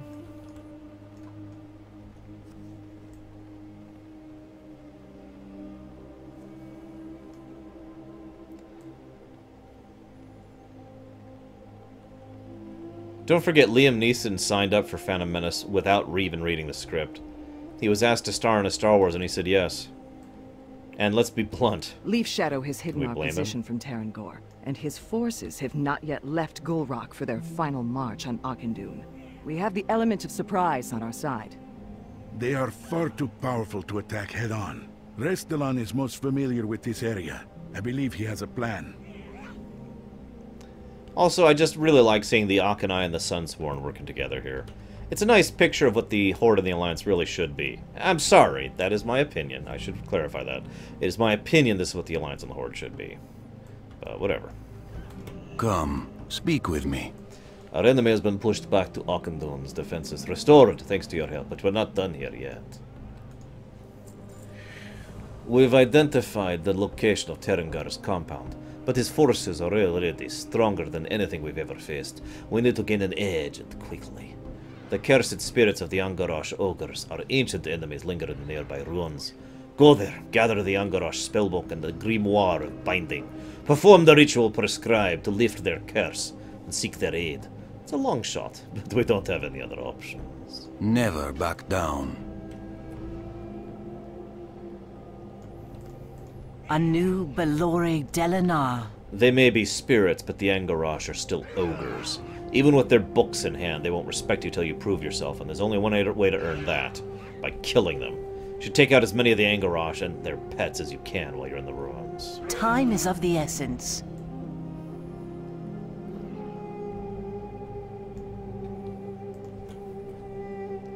Also, this is a very minor thing, but nevertheless an existent thing. The flight paths related to these quests with these 2 forces are some of the only flight paths in this whole area that are actually neutral flight paths that both sides can use equally. As opposed to, you know, different flight paths that we'll be seeing from this point onwards. Whoops, whoops.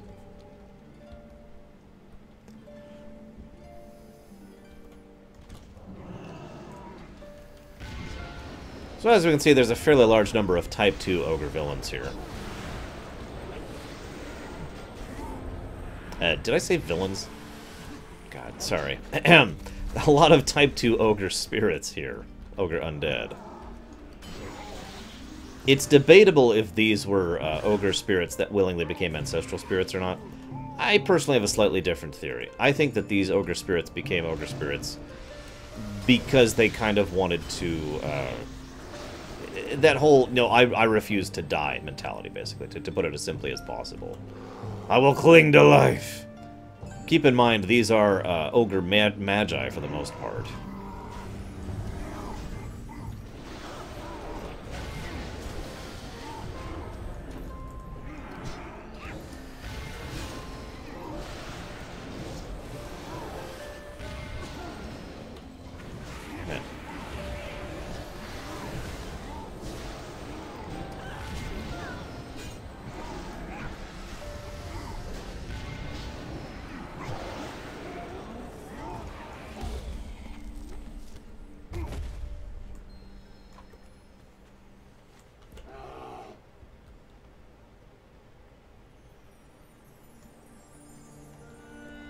It's amazing what centuries of neglect and arrogance will do to you, huh, Psychotic?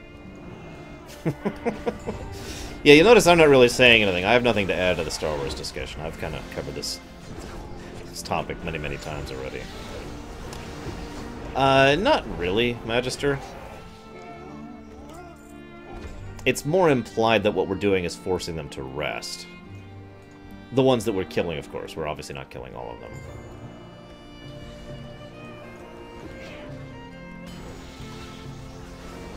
I know Kay super disagrees with me on this, but I still think Yoda is more responsible than any other of the Jedis for Anakin's fall. I mean, Palpatine's definitely numero uno there, but amongst the Jedi, Yoda really screwed that up.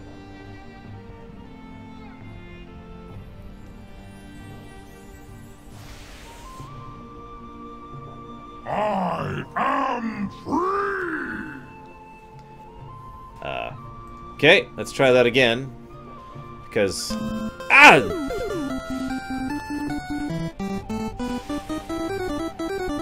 I hope you were watching that, Kay. I am free! Really? Please tell me you were watching that, Kay. I am in your debt, little one. You have saved my people from an eternity of suffering. We will help you defeat your enemies. We will repay our debt to you, tiny one. You are most welcome, Myron, and thank you very much for the donation. I appreciate it tremendously. People like you are why I can keep doing this as a job, and why I keep trying so hard to do the best I can for you guys. So thank you. Yeah, everyone, I would like to give public gratitude to Kay. He's the one who designed that GIF for us. I think he did a pretty good job of it. I know y'all like the me dancing around like an idiot one, and I still have that around. But I thought we'd try something new for a bit, and I really liked what he did with it, so...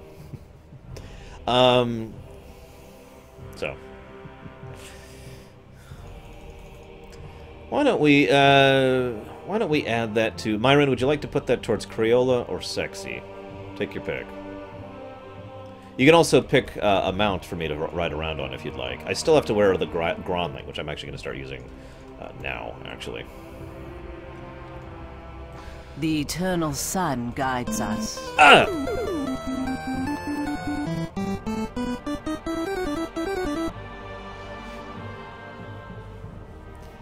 I actually need to adjust something, it looks like, on that.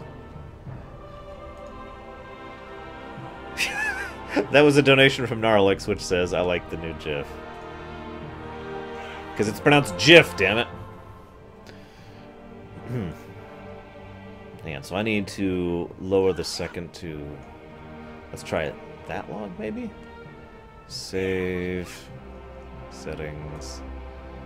I need to test something here, because it's just a little bit too long, and I think this is going to work. So I'm going to test this real quick.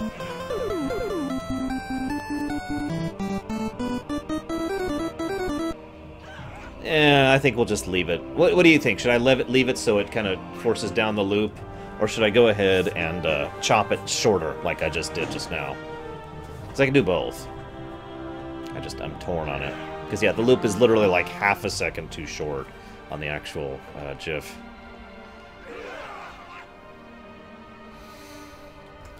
You got it. Okay, so Sexy Suit gets another 50.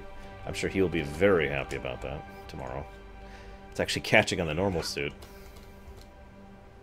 And whatever mount I want. You know, there's one mount I haven't really gotten to show off all that much. I'll pull that down for that. Actually, it's a WebM, specifically. That is literally what it is. So, yeah. Anywho. If you want to make a version that's like a second longer, okay, I'm down with that. Let me make sure this is working correctly. Yep, here we go. Okay. Anyways, thank you, Gnarlix, for the donation. Greetings. Were you able to acquire the aid of the Angarash? Oh no, it takes WebMs just fine. Okay, I just had to convert it first, which is easy enough for me to do. You radiate the power of the Angarash. It is time to take the battle to Terengar's doorstep. We will endure. By the way, notice how we now have the power of the Angarash, which means that periodically Angarash ogres just come to help us. Glory to the Sindori. There are agents of darkness everywhere, fighting tooth and nail to envelop the world. The light relies on us to balance the scale. You have the power to destroy Terengar's demonic minions once and for all. Send them to the twisting nether in pieces. Salama Ashalanore. We must preserve the sanctity of the fallen. Valvaxus. Naomi ran off to take down Terengar by herself. You need to find her. She has no chance against him on her own. I must remain here and organize our ranks. Should another attack fall upon us, I am counting upon you. Never hesitate to do it. I agree, Narlex. It is absolutely disgusting. I hope the people who did it, the person who did it, who shall continue to go nameless, gets run over by a bus.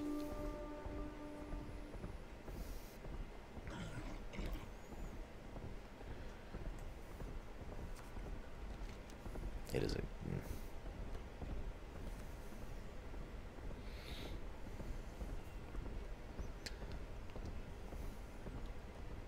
This is actually kind of a cool mount, the Gronling.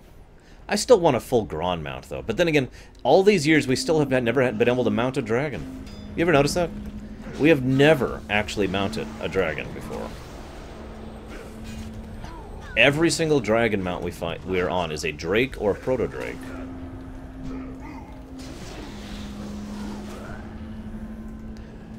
Don't ask, Kay. It's a long story. And I don't want to get too much into it, and well, let's just say that there's some fear involved. I'd rather not get sued myself over something so incredibly lame and stupid.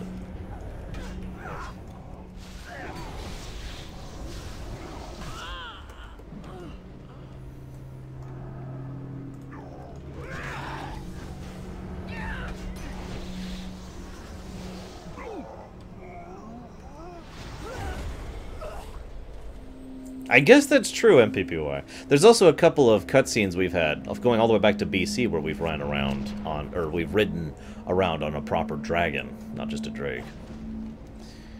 The voice of Terengar enters your mind. Our final move must remain concealed from the Arcanine, my minions. Use the shadow orbs Gul'dan provided for us to veil Gulrock in darkness. Prepare our forces. We march on Auchindoun on my order. We will feast on the souls of the Draenei and usher our allies into this world. I don't know, Psychotic. Jaina Proudmoore seemed to have no problem with it.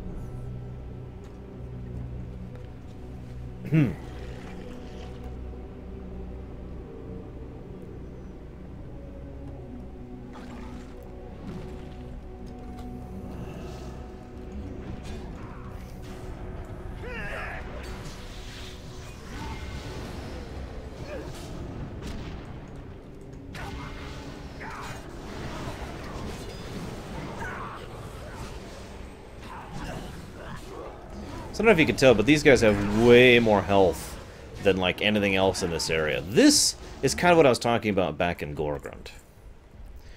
This... yes, please, Psychotic. This is exactly what I was talking about in Gorgrund.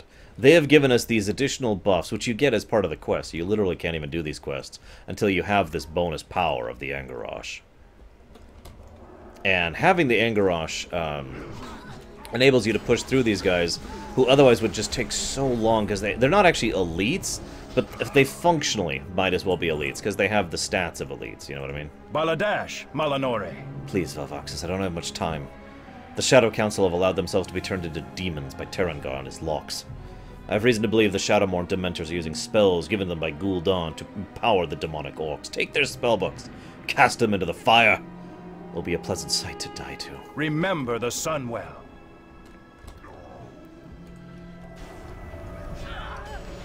Yeah, I wasn't either, but then they kind of forced it on us in that damn book.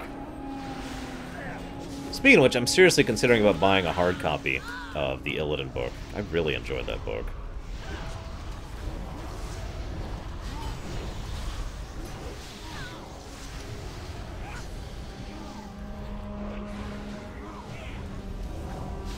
I actually agree with you, Magister. Jaina is one of the most prodigally talented mages in this setting has ever had. In all honesty, given a few more years or decades of experience and work, she might actually be the strongest mage of the setting, with the only contesters being the really top-end ones like Archimonde and Ashara.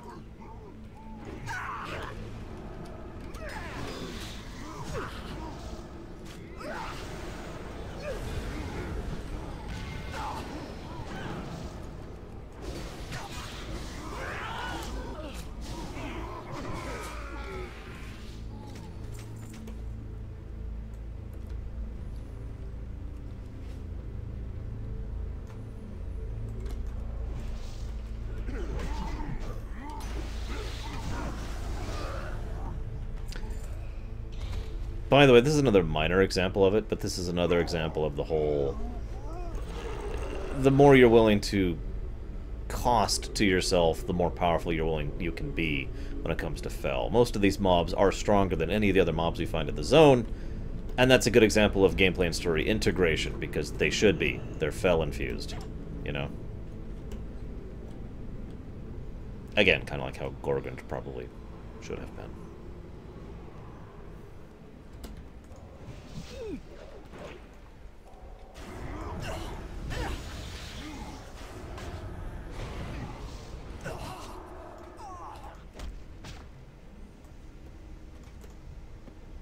Go.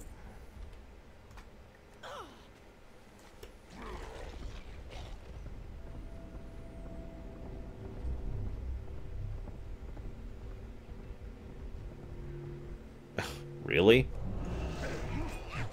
Dude, really?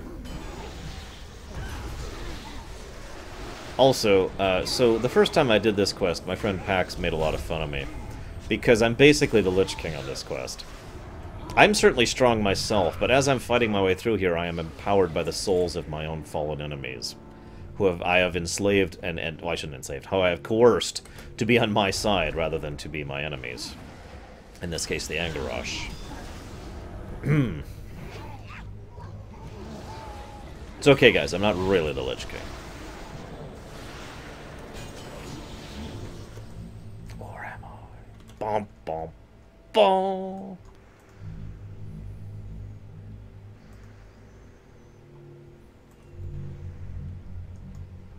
Victory lies ahead. Thank you. Kill a couple more for me on the way out, will you? Farewell. Kael'thas is nowhere near on the level of, say, Ashara and Archimonde. But then again, I guess Jaina isn't either. I would say Kael'thas is below Khadgar, personally. Still very, very skilled, though. Now, that is worth noting, I'm talking purely in terms of a mage. I think Kael'thas would beat Khadgar in a one-on-one fight, and my reason for saying that is because Kael'thas is far more of a warrior. Kael'thas is one step away from being multi-class. Half warrior, half mage. He's effectively an arcane knight, and he's got a lot of actual war and combat experience that Khadgar lacks. Well, that's not true, but he has more of it than Khadgar does, is what I'm trying to say.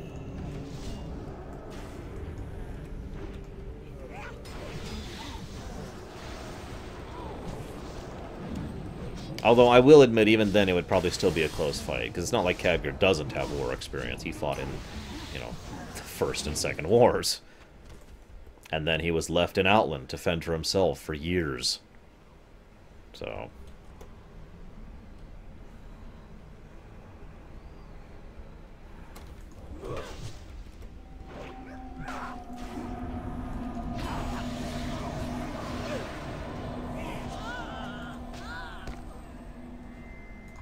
There we go. Got rid of all those orbs. Let's get the hell out of here, shall we? Who am I aggroed to? Ah! Why am I aggroed to you?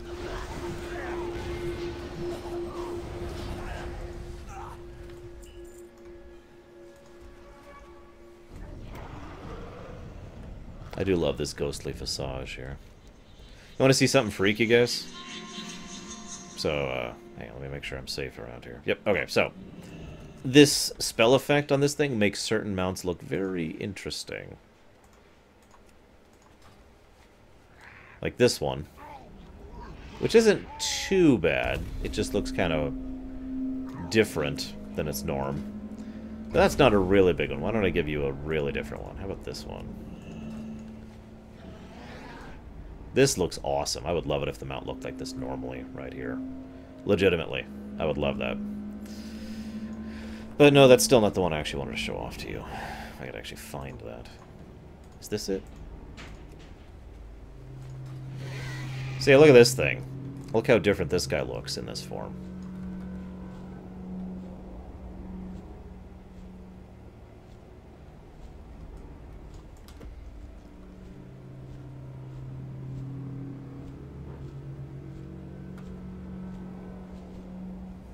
I'll keep the portal open as long as I can. Light's blessing to you. You have to hurry. Tergar just left. Be brave. You are not alone. Terengar and Gul'dan were just leaving through the portal as I arrived, and I know I won't be able to defeat them. I totally was not helping them in assisting them because I am totally not a traitor. I will hold open the portal as long as I can. It will be up to you to strike the killing blow. Our fate is in your hands. Go now, while I can still hold it.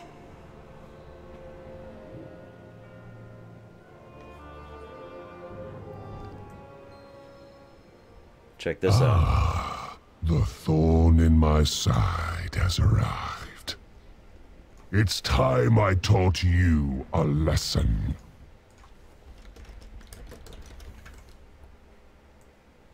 Let the ritual begin.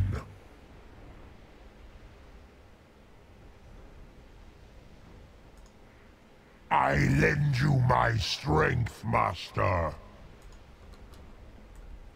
Lord Mongrathod, hear my call. This mortal threatens the Master's plans. Come, Terengor. Our contact has provided another entrance to Auchendoun. Your feast of souls awaits.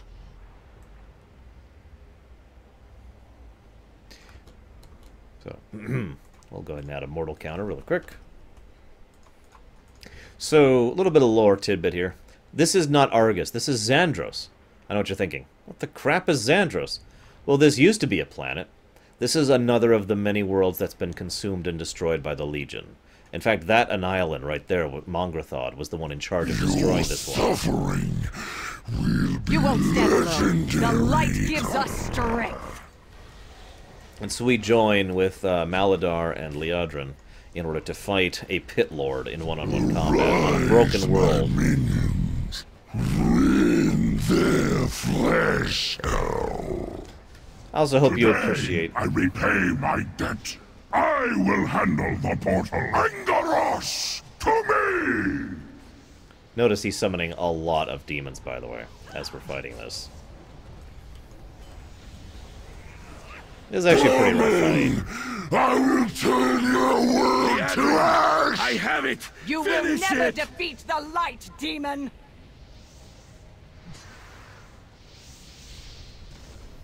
Let's go. They went through that portal.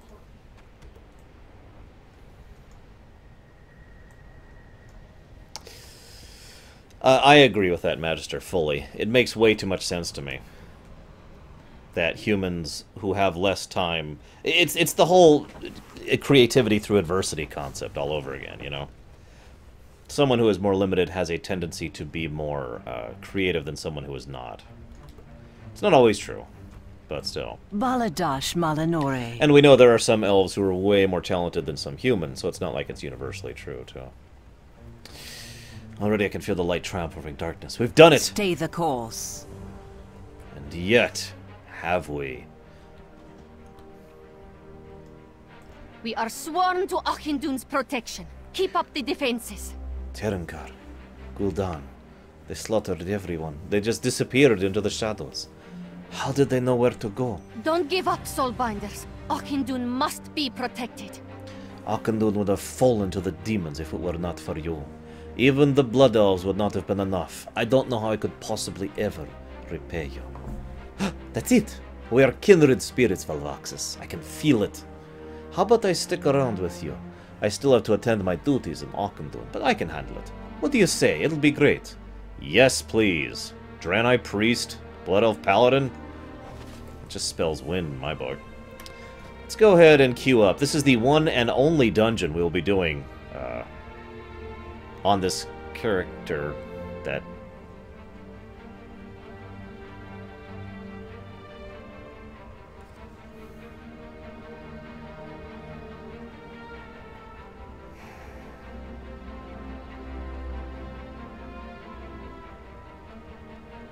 This is a good time to complain about something else. It's actually a rehashing of a complaint I've already had. The dungeons in Draenor are just wrong. They are. And I've talked about many, many ways how they're wrong as we've been going through this expansion, right? Well, here's another way they're wrong. They are extremely limited. If I was level 98 right now, or 97, or 99, there is exactly one dungeon I can do. Skyreach, normal. That's it. That's all. There are several hundreds, and you can't do Blood Maul past, I want to say, 93? Now, if you don't understand what I mean by how this is wrong, every other dungeon thing usually has about a 10-level range, give or take. So if it's a level 30 dungeon, you can do it from level 20 to level 40, and you can still queue for it. It'll be red to yellow to green, respectively, but it'll still work, right? Here in Warlords, they restrict it so much that most dungeons you can only do in like a 3-level range. And it was very, very easy to basically bypass, get to the point where you couldn't actually queue for the dungeon. Like how I'm at right now. I actually fully planned to do this dungeon on this character. It was the only dungeon that I planned to do on this character. Was this, for this. Because this is actually a direct follow-through of the quest chain of Talador. It's one of only 2 dungeons that that we could go through and have it be a logical extension of the quest chain, rather than just, oh, and here's a dungeon. I'm not skipping Auchendoon. I didn't skip Shadow Moon. I'm not skipping this one. Yes. Farewell.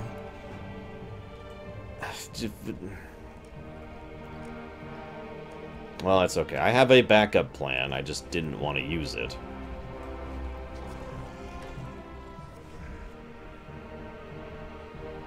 God dang it. Just... Really? Really?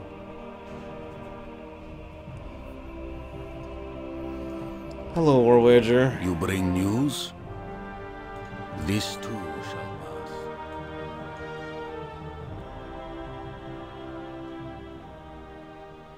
Giving you a good shot of Auchendoon while we're passing here. It looks roughly incredibly amazing. It's funny because it's actually the same general style of Draenei stuff we've seen up till date, but it's really well done and really well put together. It's pretty much exactly what I would picture when I think of Draenei constructions, you know, when they're not in ruins like we saw over in BC.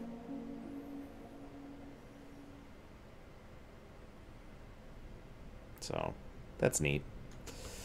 So we're basically done with Talador. There's a couple of completely irrelevant quests we haven't done.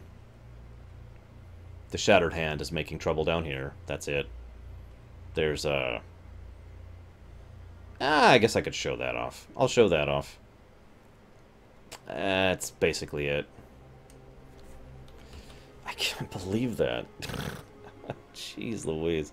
And the best part is I can't even do Heroic, because Heroic requires a higher item level than I have. That's another thing. The item level requirement thing for doing dungeons and heroics and raids and whatnot makes sense, and they had that in Pandaria too.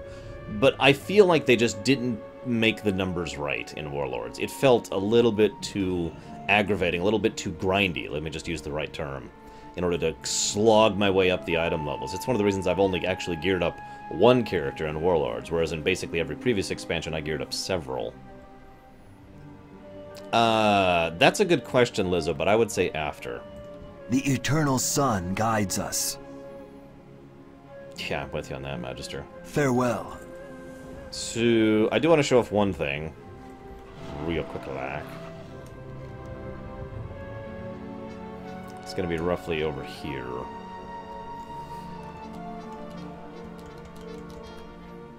Oh, okay.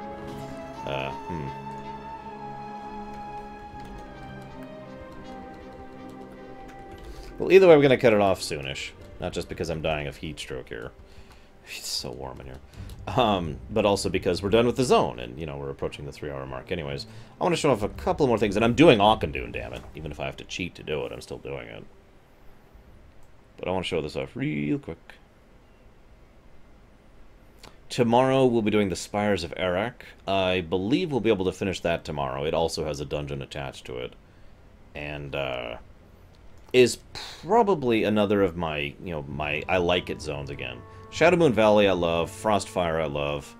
Talador, Gorgrond I do enjoy quite a bit of, and I really like Spires of Arak. Nagrand's a weird one for me. I kind of want to save most of my thoughts about that till we get there, but there's some really good stuff in Nagrand. And then there's the rest of it. Oops, sorry. So, let's see, where am I? I think I'm in the right area. There he is. Hey, look. It's Murmur. You remember him? Yay. Yeah, that's it. I just wanted to show off Murmur. That's all I wanted to do. Actually, why don't we speed this up? It's going to be about 3 seconds faster.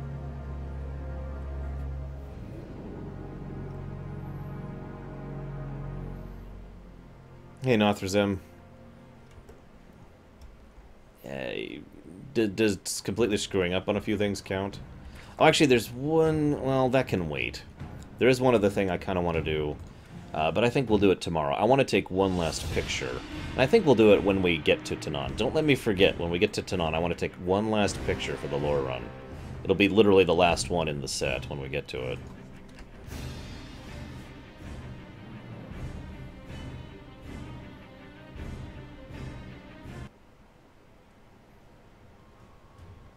And we'll do that in Tanaan.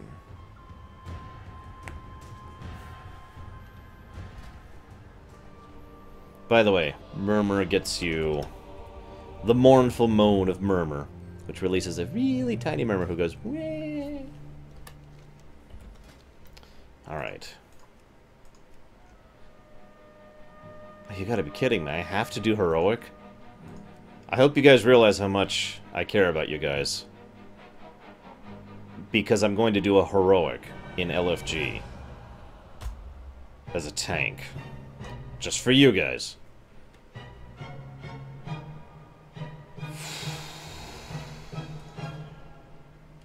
God almighty.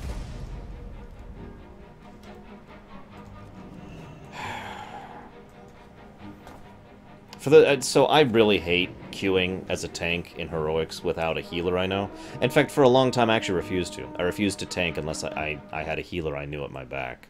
Because I'm really picky with my healers, but more to the point, I understand just how much it sucks tanking for a crap group. So, usually if I at least know the healer or have a decent, you know, faith in my healer, then I'm okay. We can carry three bad DPS. Yes, Myron, I do intend to stream Legion. Absolutely. I'm not that geared myself, Darker. But I hope everyone else will be able to carry my undergeared self. What do we got in here?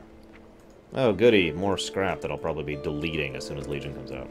You know, so I got a weird question to ask you. I know some people say that right before an expansion comes out, they lose interest in the game. You know, they're less interested in the game than they normally would be. I'm usually the opposite. I usually start ramping back up into it, hop back in, clear out my inventory. There's this feeling of starting over anew that I really enjoy when it comes to a new expansion. And I've enjoyed that every expansion thus far. And it's like, oh, okay, so I got to clear this out. I've did a whole revamp of our guild bank so that people can do that. We're going to be dumping most of our guild bank here. So, you know, we've got tons and tons of warlords, crafting mats, and then all of this is actually going to be ejected, and we're going to make room for the new Legion stuff. You know, stuff like that. And yeah, I enjoy that pre-Legion build-up. It's usually a great time for me to finish up a few things, too. Things that I hadn't quite finished yet, or things I want, achievements or titles or whatever.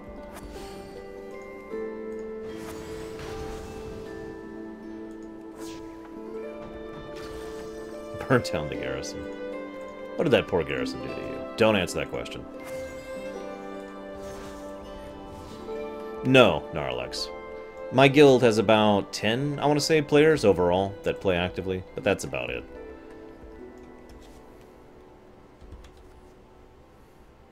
Actually, it's 7. Oh, 8, counting myself. I wasn't counting myself. So there you go. We still can't raid. I'm telling you, if they had that scaling tech, I wouldn't mind doing 8-man raids, even on heroic difficulty. Well, especially on heroic difficulty.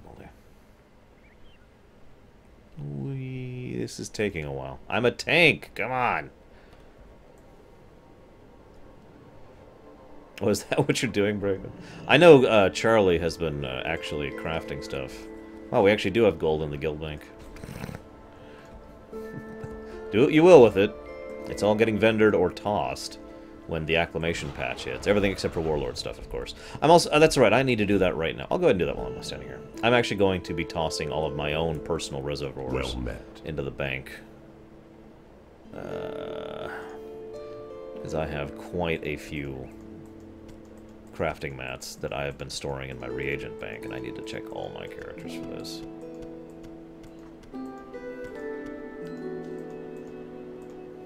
Oh, inventory's full. Watch over you. Alright, so...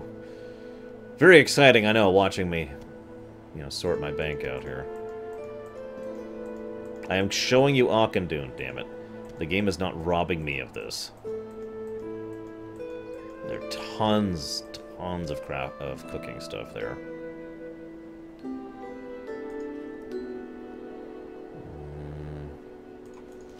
Let's just get rid of those. I really don't need those anymore. As you can see, I have a couple crates of salvage, too, that I'm going to be opening as soon as the transmog thing goes live, which, again, in acclamation. Greetings. Restored artifact. I'll need to do that. Savage blood, yep. Primordial serenite, yep. Living ember, yep. Crusader. Actually, I should probably do that with those. Yeah, that's what I'll do. I have a few hundred true steel, which sucks because I can't do anything with it. I'm doing with most of these, actually. Go in peace. So... the Orin. I keep expecting the queue to interrupt me here. And it's a little silly that it hasn't yet, if I'm being honest. I'm queuing as a tank for heroic. Come on.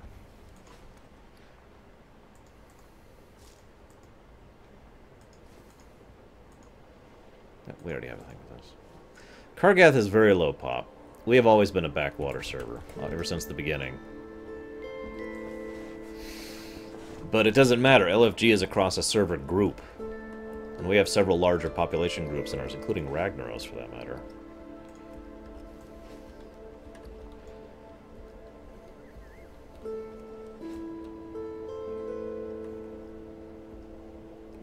Ironically, my guild is more active right now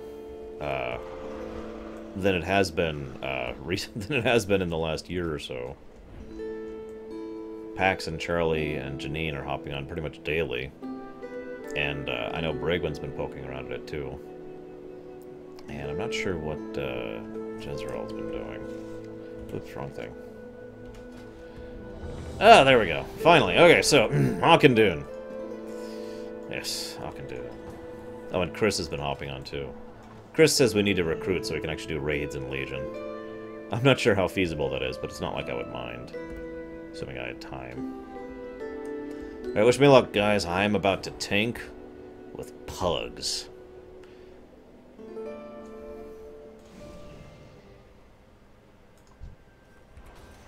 Good. We must have arrived before Tarangor and Gul'dan.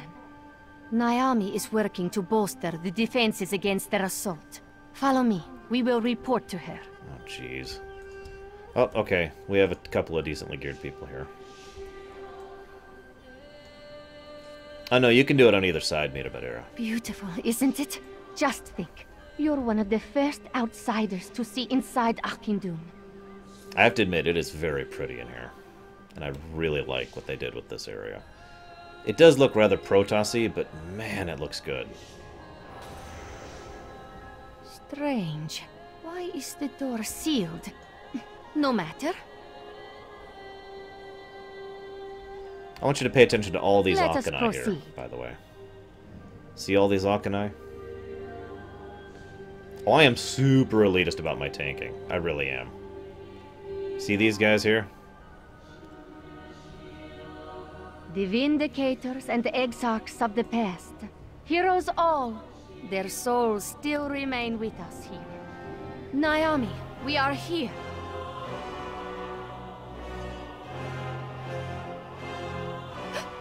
What is this? Oh no. No! Yes, Tulani. Now you see. Your efforts were valiant. I did not think the Anchorites could power the defenses with only one of the crystals. But nothing will stop my plan, nor that of my masters. And the only things in our way... You have to stop them! Are you, Tulani, and your outsider friends.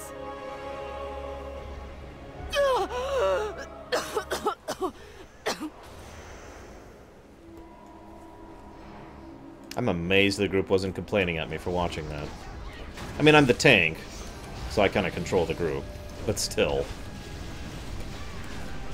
So, as you can see, and I know I already kind of gave this away, but Naomi is in fact a Sargerai. Big surprise, I know.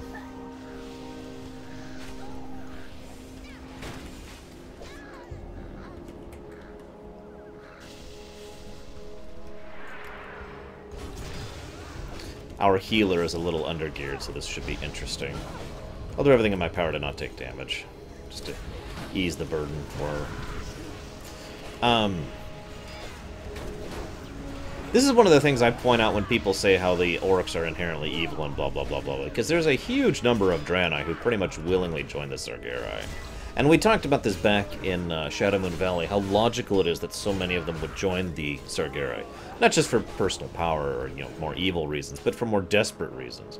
These are people who have been on the run for literally millennia, who have gone from being one of the most powerful, venerated races in the galaxy to being effectively refugees. Pride, if nothing else, is going to drive you. Never mind desperation. Never mind the desire to not be living hand to mouth, you know? It's part of that whole diatribe I gave about how it's uneasy to understand the mentality of wanting to dominate your terrain rather than acclimate to it. It is done! As for you, I think it is fitting that one of my tools dispatches the others. So this is Michael McConaughey. He's awesome. Protector, destroy these intruders! None live who assault the holy Akanai. Now, I mentioned how these are basically I will dragoons. strike you down! And I don't... Protector still answers our call. You will have to defeat it. I don't mean that as a derogatory, though. I actually really like the idea of these things. Whereas a dragoon is someone's broken body that is put in there. These guys are the souls of the Draenei that are put into these things. They basically don't have a body left at all. And this is actually going to be relevant later, too. Yes, of course he did Gnarlix, because that's how this works. Uh-oh. Bathe in the glory. Down you go. Doomed. She got away. The defenses. She had help. So many of her order were corrupt. Oh yeah, tons of you. I will gather any who remain loyal here and protect them. You, please, go put a stop to this madness. Notice how the rest of the group is like, come on, let's go! Yeah, I didn't want to do this on Heroic. But they're not complaining so far, so that's okay. Remember how I mentioned you need to pay attention to these guys last time? Look at how many of the dead Akanai defenders are here, and how many of these Akanai defenders turned out to be Sargerai. I don't have hard numbers, but it always felt to me like over, I'd say at least a third of the Draenei here on Draenor, at the very least, converted to the Sargerai. I don't know how much of that is true, but certainly a huge, huge portion of them did. It always makes me wonder exactly how many of the Draenei on our Draenor decided to go and turncoat when the demonic legion, or the demonic horde was invading. The Cowled Ranger in the Tavern. You're going to have to remind me who that is, and help me out with that, because I usually don't really think of the tavern stuff, the inn, I should say, stuff in the garrison, as significant to lore, because it feels more like, hey, here's this character who should be dead, but isn't. Like, we see Millhouse Monostorm that way, we see Lillian Voss that way.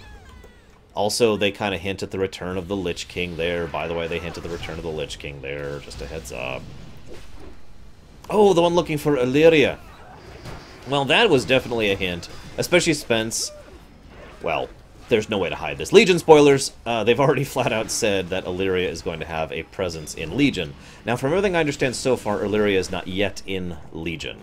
Rather, we have a fake out where we think we're going to find her, and it turns out to be a trap set for the other Windrunners, basically. And we happen to fall into that trap.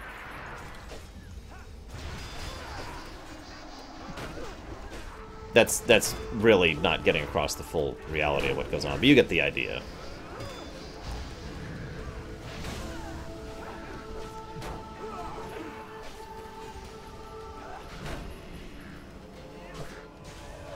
Well, yes, okay. Basically, what's actually happening, I'll tell you in a second. Because there's Naomi. Are they all in? They're all in.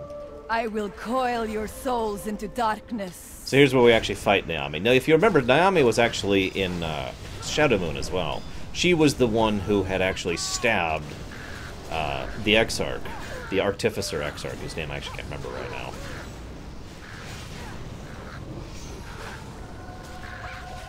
So I kind of hinted that she'd be a villain for a while. I'm going to go ahead and be safe. Let the others be stupid. Hello, Shadow. You notice the Death Knight almost died doing that. I'm too late. My master comes. No, not Maladar, the one who died. Secure this chamber. Champions, Naomi's agents, they went this way. And now, we will charge forward for the... The barrier protecting Auchindoun is asunder. Hey, Shadow, hope you feel better soon. So yes, in case... Foul force has penetrated these sacred chambers. Scout ahead while we establish a foothold. In case you missed that, an Infernal came right down onto the head of the defender there, the Auchinai.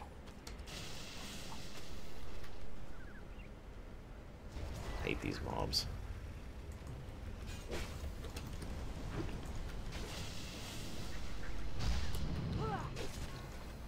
Yeah, I know, right? Who would play a female Tauren? Third.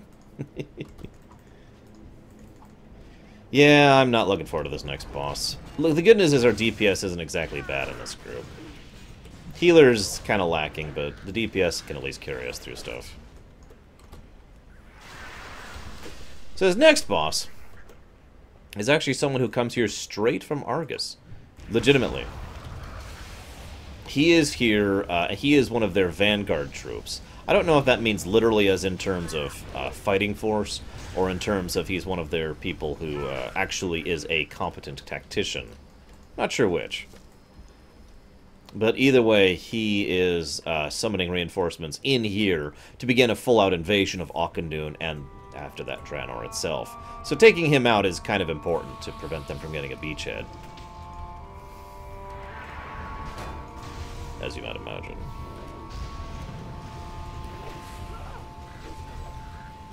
I think I did it too early. Ah! And we multi-pulled.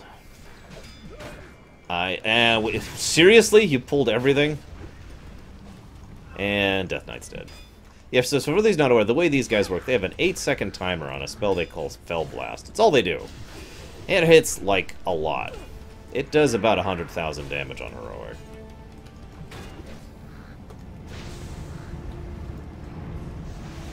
And right now, the reason the group is dying is because they overpulled, and the reason I didn't want to overpull is not because the Felguards were a joke, but because the Imps, who are killing off the group bit by bit, because they're not bothering to try and control them at all, and I have a cooldown in my interrupt.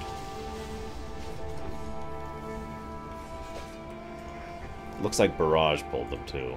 Lol. Who dares meddle in the works of the Legion? So there's Azakel, the guy I was just referencing. Vanguard of the Legion. He is a form of a Doomguard. So, based on that alone, we could assume he's probably more of a soldier than a leader. But that is being a bit presumptuous, so who knows. Are you coming back, Death Knight? I usually don't leap to blaming the Hunter, but the Hunter was just spamming Barrage on that fight, so that's probably a safe bet. Come on, Death Knight. A female Tauren Death Knight. Wow. Anyways, that's close enough. This world, all worlds, shall burn! It's hinted that this guy has been a vanguard for other planetary invasions, too. It's a bit of a shame we're not in the Nether right now, because we could permanently kill him. Die, insect! Burn in the Master's fire! Nah, I don't feel like it.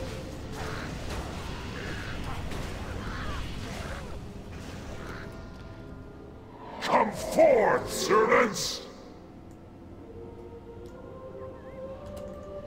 Hang on, Kay. A little busy right now. Ah! Oh no, you don't. Look at me.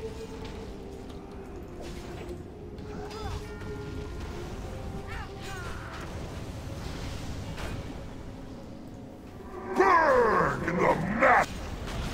Down you go. Now for a long cutscene, my group is going to hate me for watching.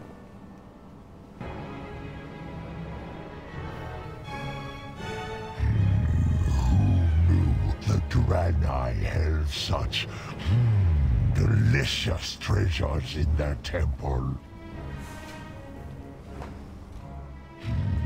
Do you dare challenge me, defenders of Ockendune?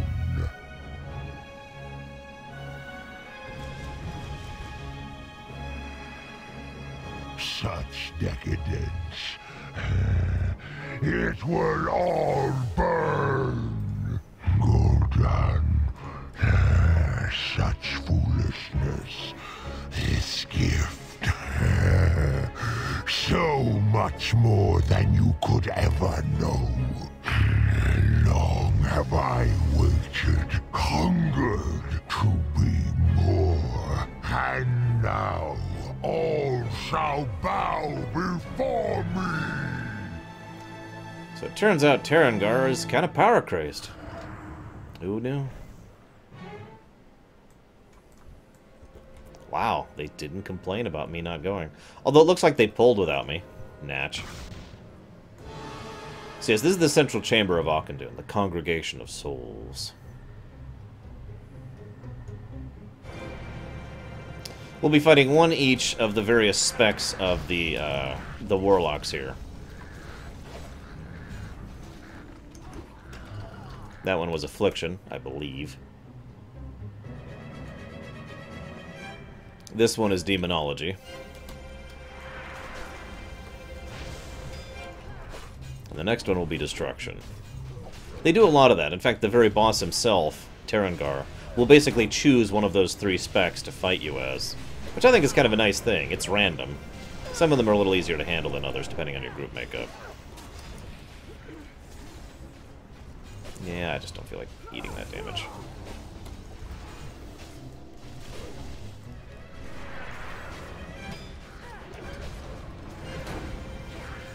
So as you can see, Tarangar has basically decided he has plans of his own, completely regardless of his so-called master. And has rebelled against Gul'dan. The funny thing of it really is the fact that... yeah, this is definitely Destruction. That Gul'dan is, in my opinion, definitely the stronger of the three main warlocks we encounter out here. And yet both, and I don't think this is really much of a spoiler, both of the other two have no problem betraying him, at a whim, basically.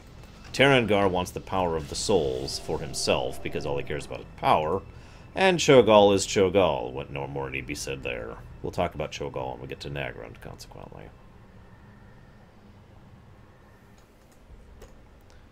We're gonna write a book. So yeah, Tarangar is eating the souls. There are 3 main dead Draenei here, and he will take one of their souls to empower himself. You will be the first to know it.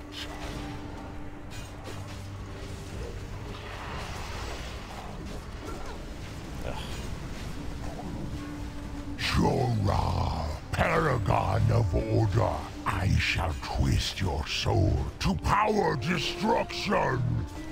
Looks like he's going Destro. Notice his appearance actually changes when he does it. He actually goes into metamorphosis form if he goes Demo.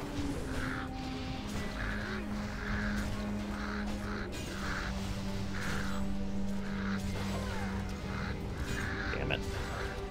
Destruction! Whatever. More! I need more! And he falls into the abyss. Into the chasm, you might say. You did it here. This is not enough to thank you for your actions, but it is what we have to give. Thank you, Talador. Now we can rebuild. We must rebuild. We will never allow our souls to fall to the Legion. You have done more than you know. Our people can never thank you enough.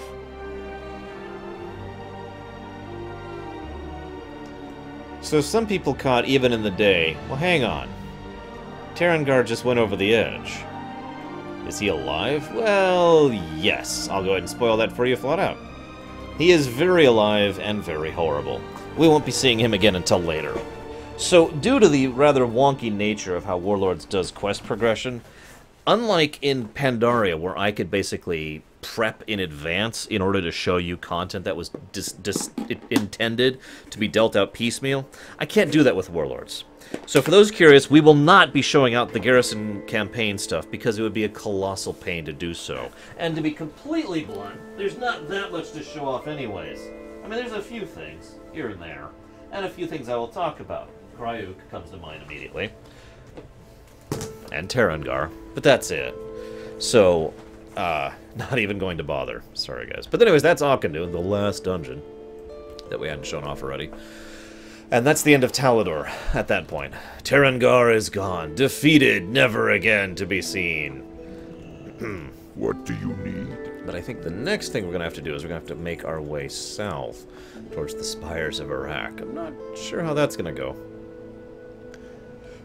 I'm sure it'll be fine. To victory. Yeah, the Garrison campaign on paper sounded awesome. And then it actually happened, and then I was like, this is it?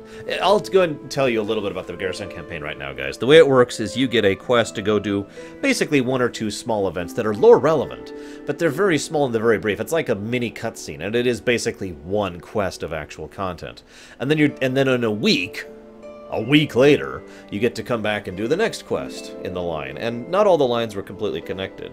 And it was some important stuff. It talked about the terraforming that the Magnaron were doing. I actually kind of mentioned that to you already. It shows what happened to Tarangar. It shows what happened to Yedel. You know, a few other little things like that. But it was just so lackluster, and again, really felt like they were running on a time budget. They just threw it together very, very quickly, and this is what we got as a result. What do you mean, Magister?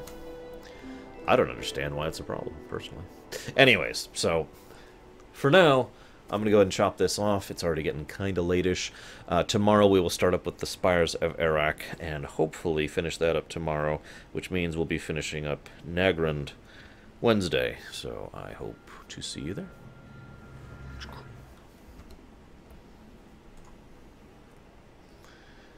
And you're right, I shouldn't have this song here. Let's do a different song. What else we got? How about Silvermoon? Is that better?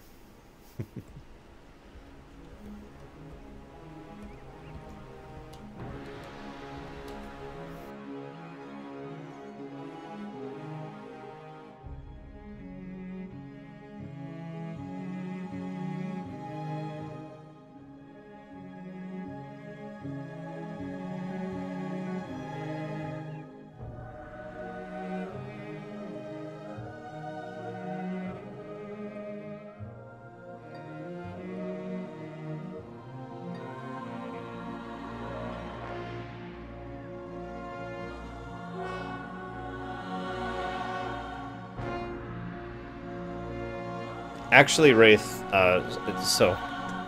I'll answer your questions really quick here, even though I was literally about to hit quit until I saw your message there. I guess I'll go ahead and do this while I wait. So, you don't want to play a Gilnean Worgen? That's fine. There are plenty of other Worgen who have been allowed to reclaim their mind thanks to the influence of the Druids, after all. So that's not really that out of bounds, right? That's easy. There's really no addition needed there. All you have to play is someone who has turned into a Worgen and then allowed to retain their mind. Very, very simple and easy to do when you think about it. There we go. I think that's a good picture. However, the Bloodfang thing is much easier to explain. They didn't. Basically, the immediacy of the moment and their hatred of the Forsaken enable them to keep themselves unferal in the now, right now. The point of that whole thing was that long-term they would have no way other than going to the Scythe to be able to reclaim themselves long-term, so they were consigning themselves to become feral in order to beat back the Forsaken. It was supposed to be a sign of just how desperate they were, that they were willing to effectively lose their lives in order to get their vengeance against the Forsaken. So, I hope that answers that question. Now, theoretically, it would be possible for them to, you know, afterwards go to the Scythe and be like, ah, but in the interim, yeah, no, they're screwed. As they say. So I hope that answers your question. Now I'm going to chop it off. Hold on, I'm curious how my... no, it's a collection, isn't it? Who do I still need? Zaela from Ubris, all of Heimal, and the 3 world bosses. Frickin' world bosses. Nobody does those on my server.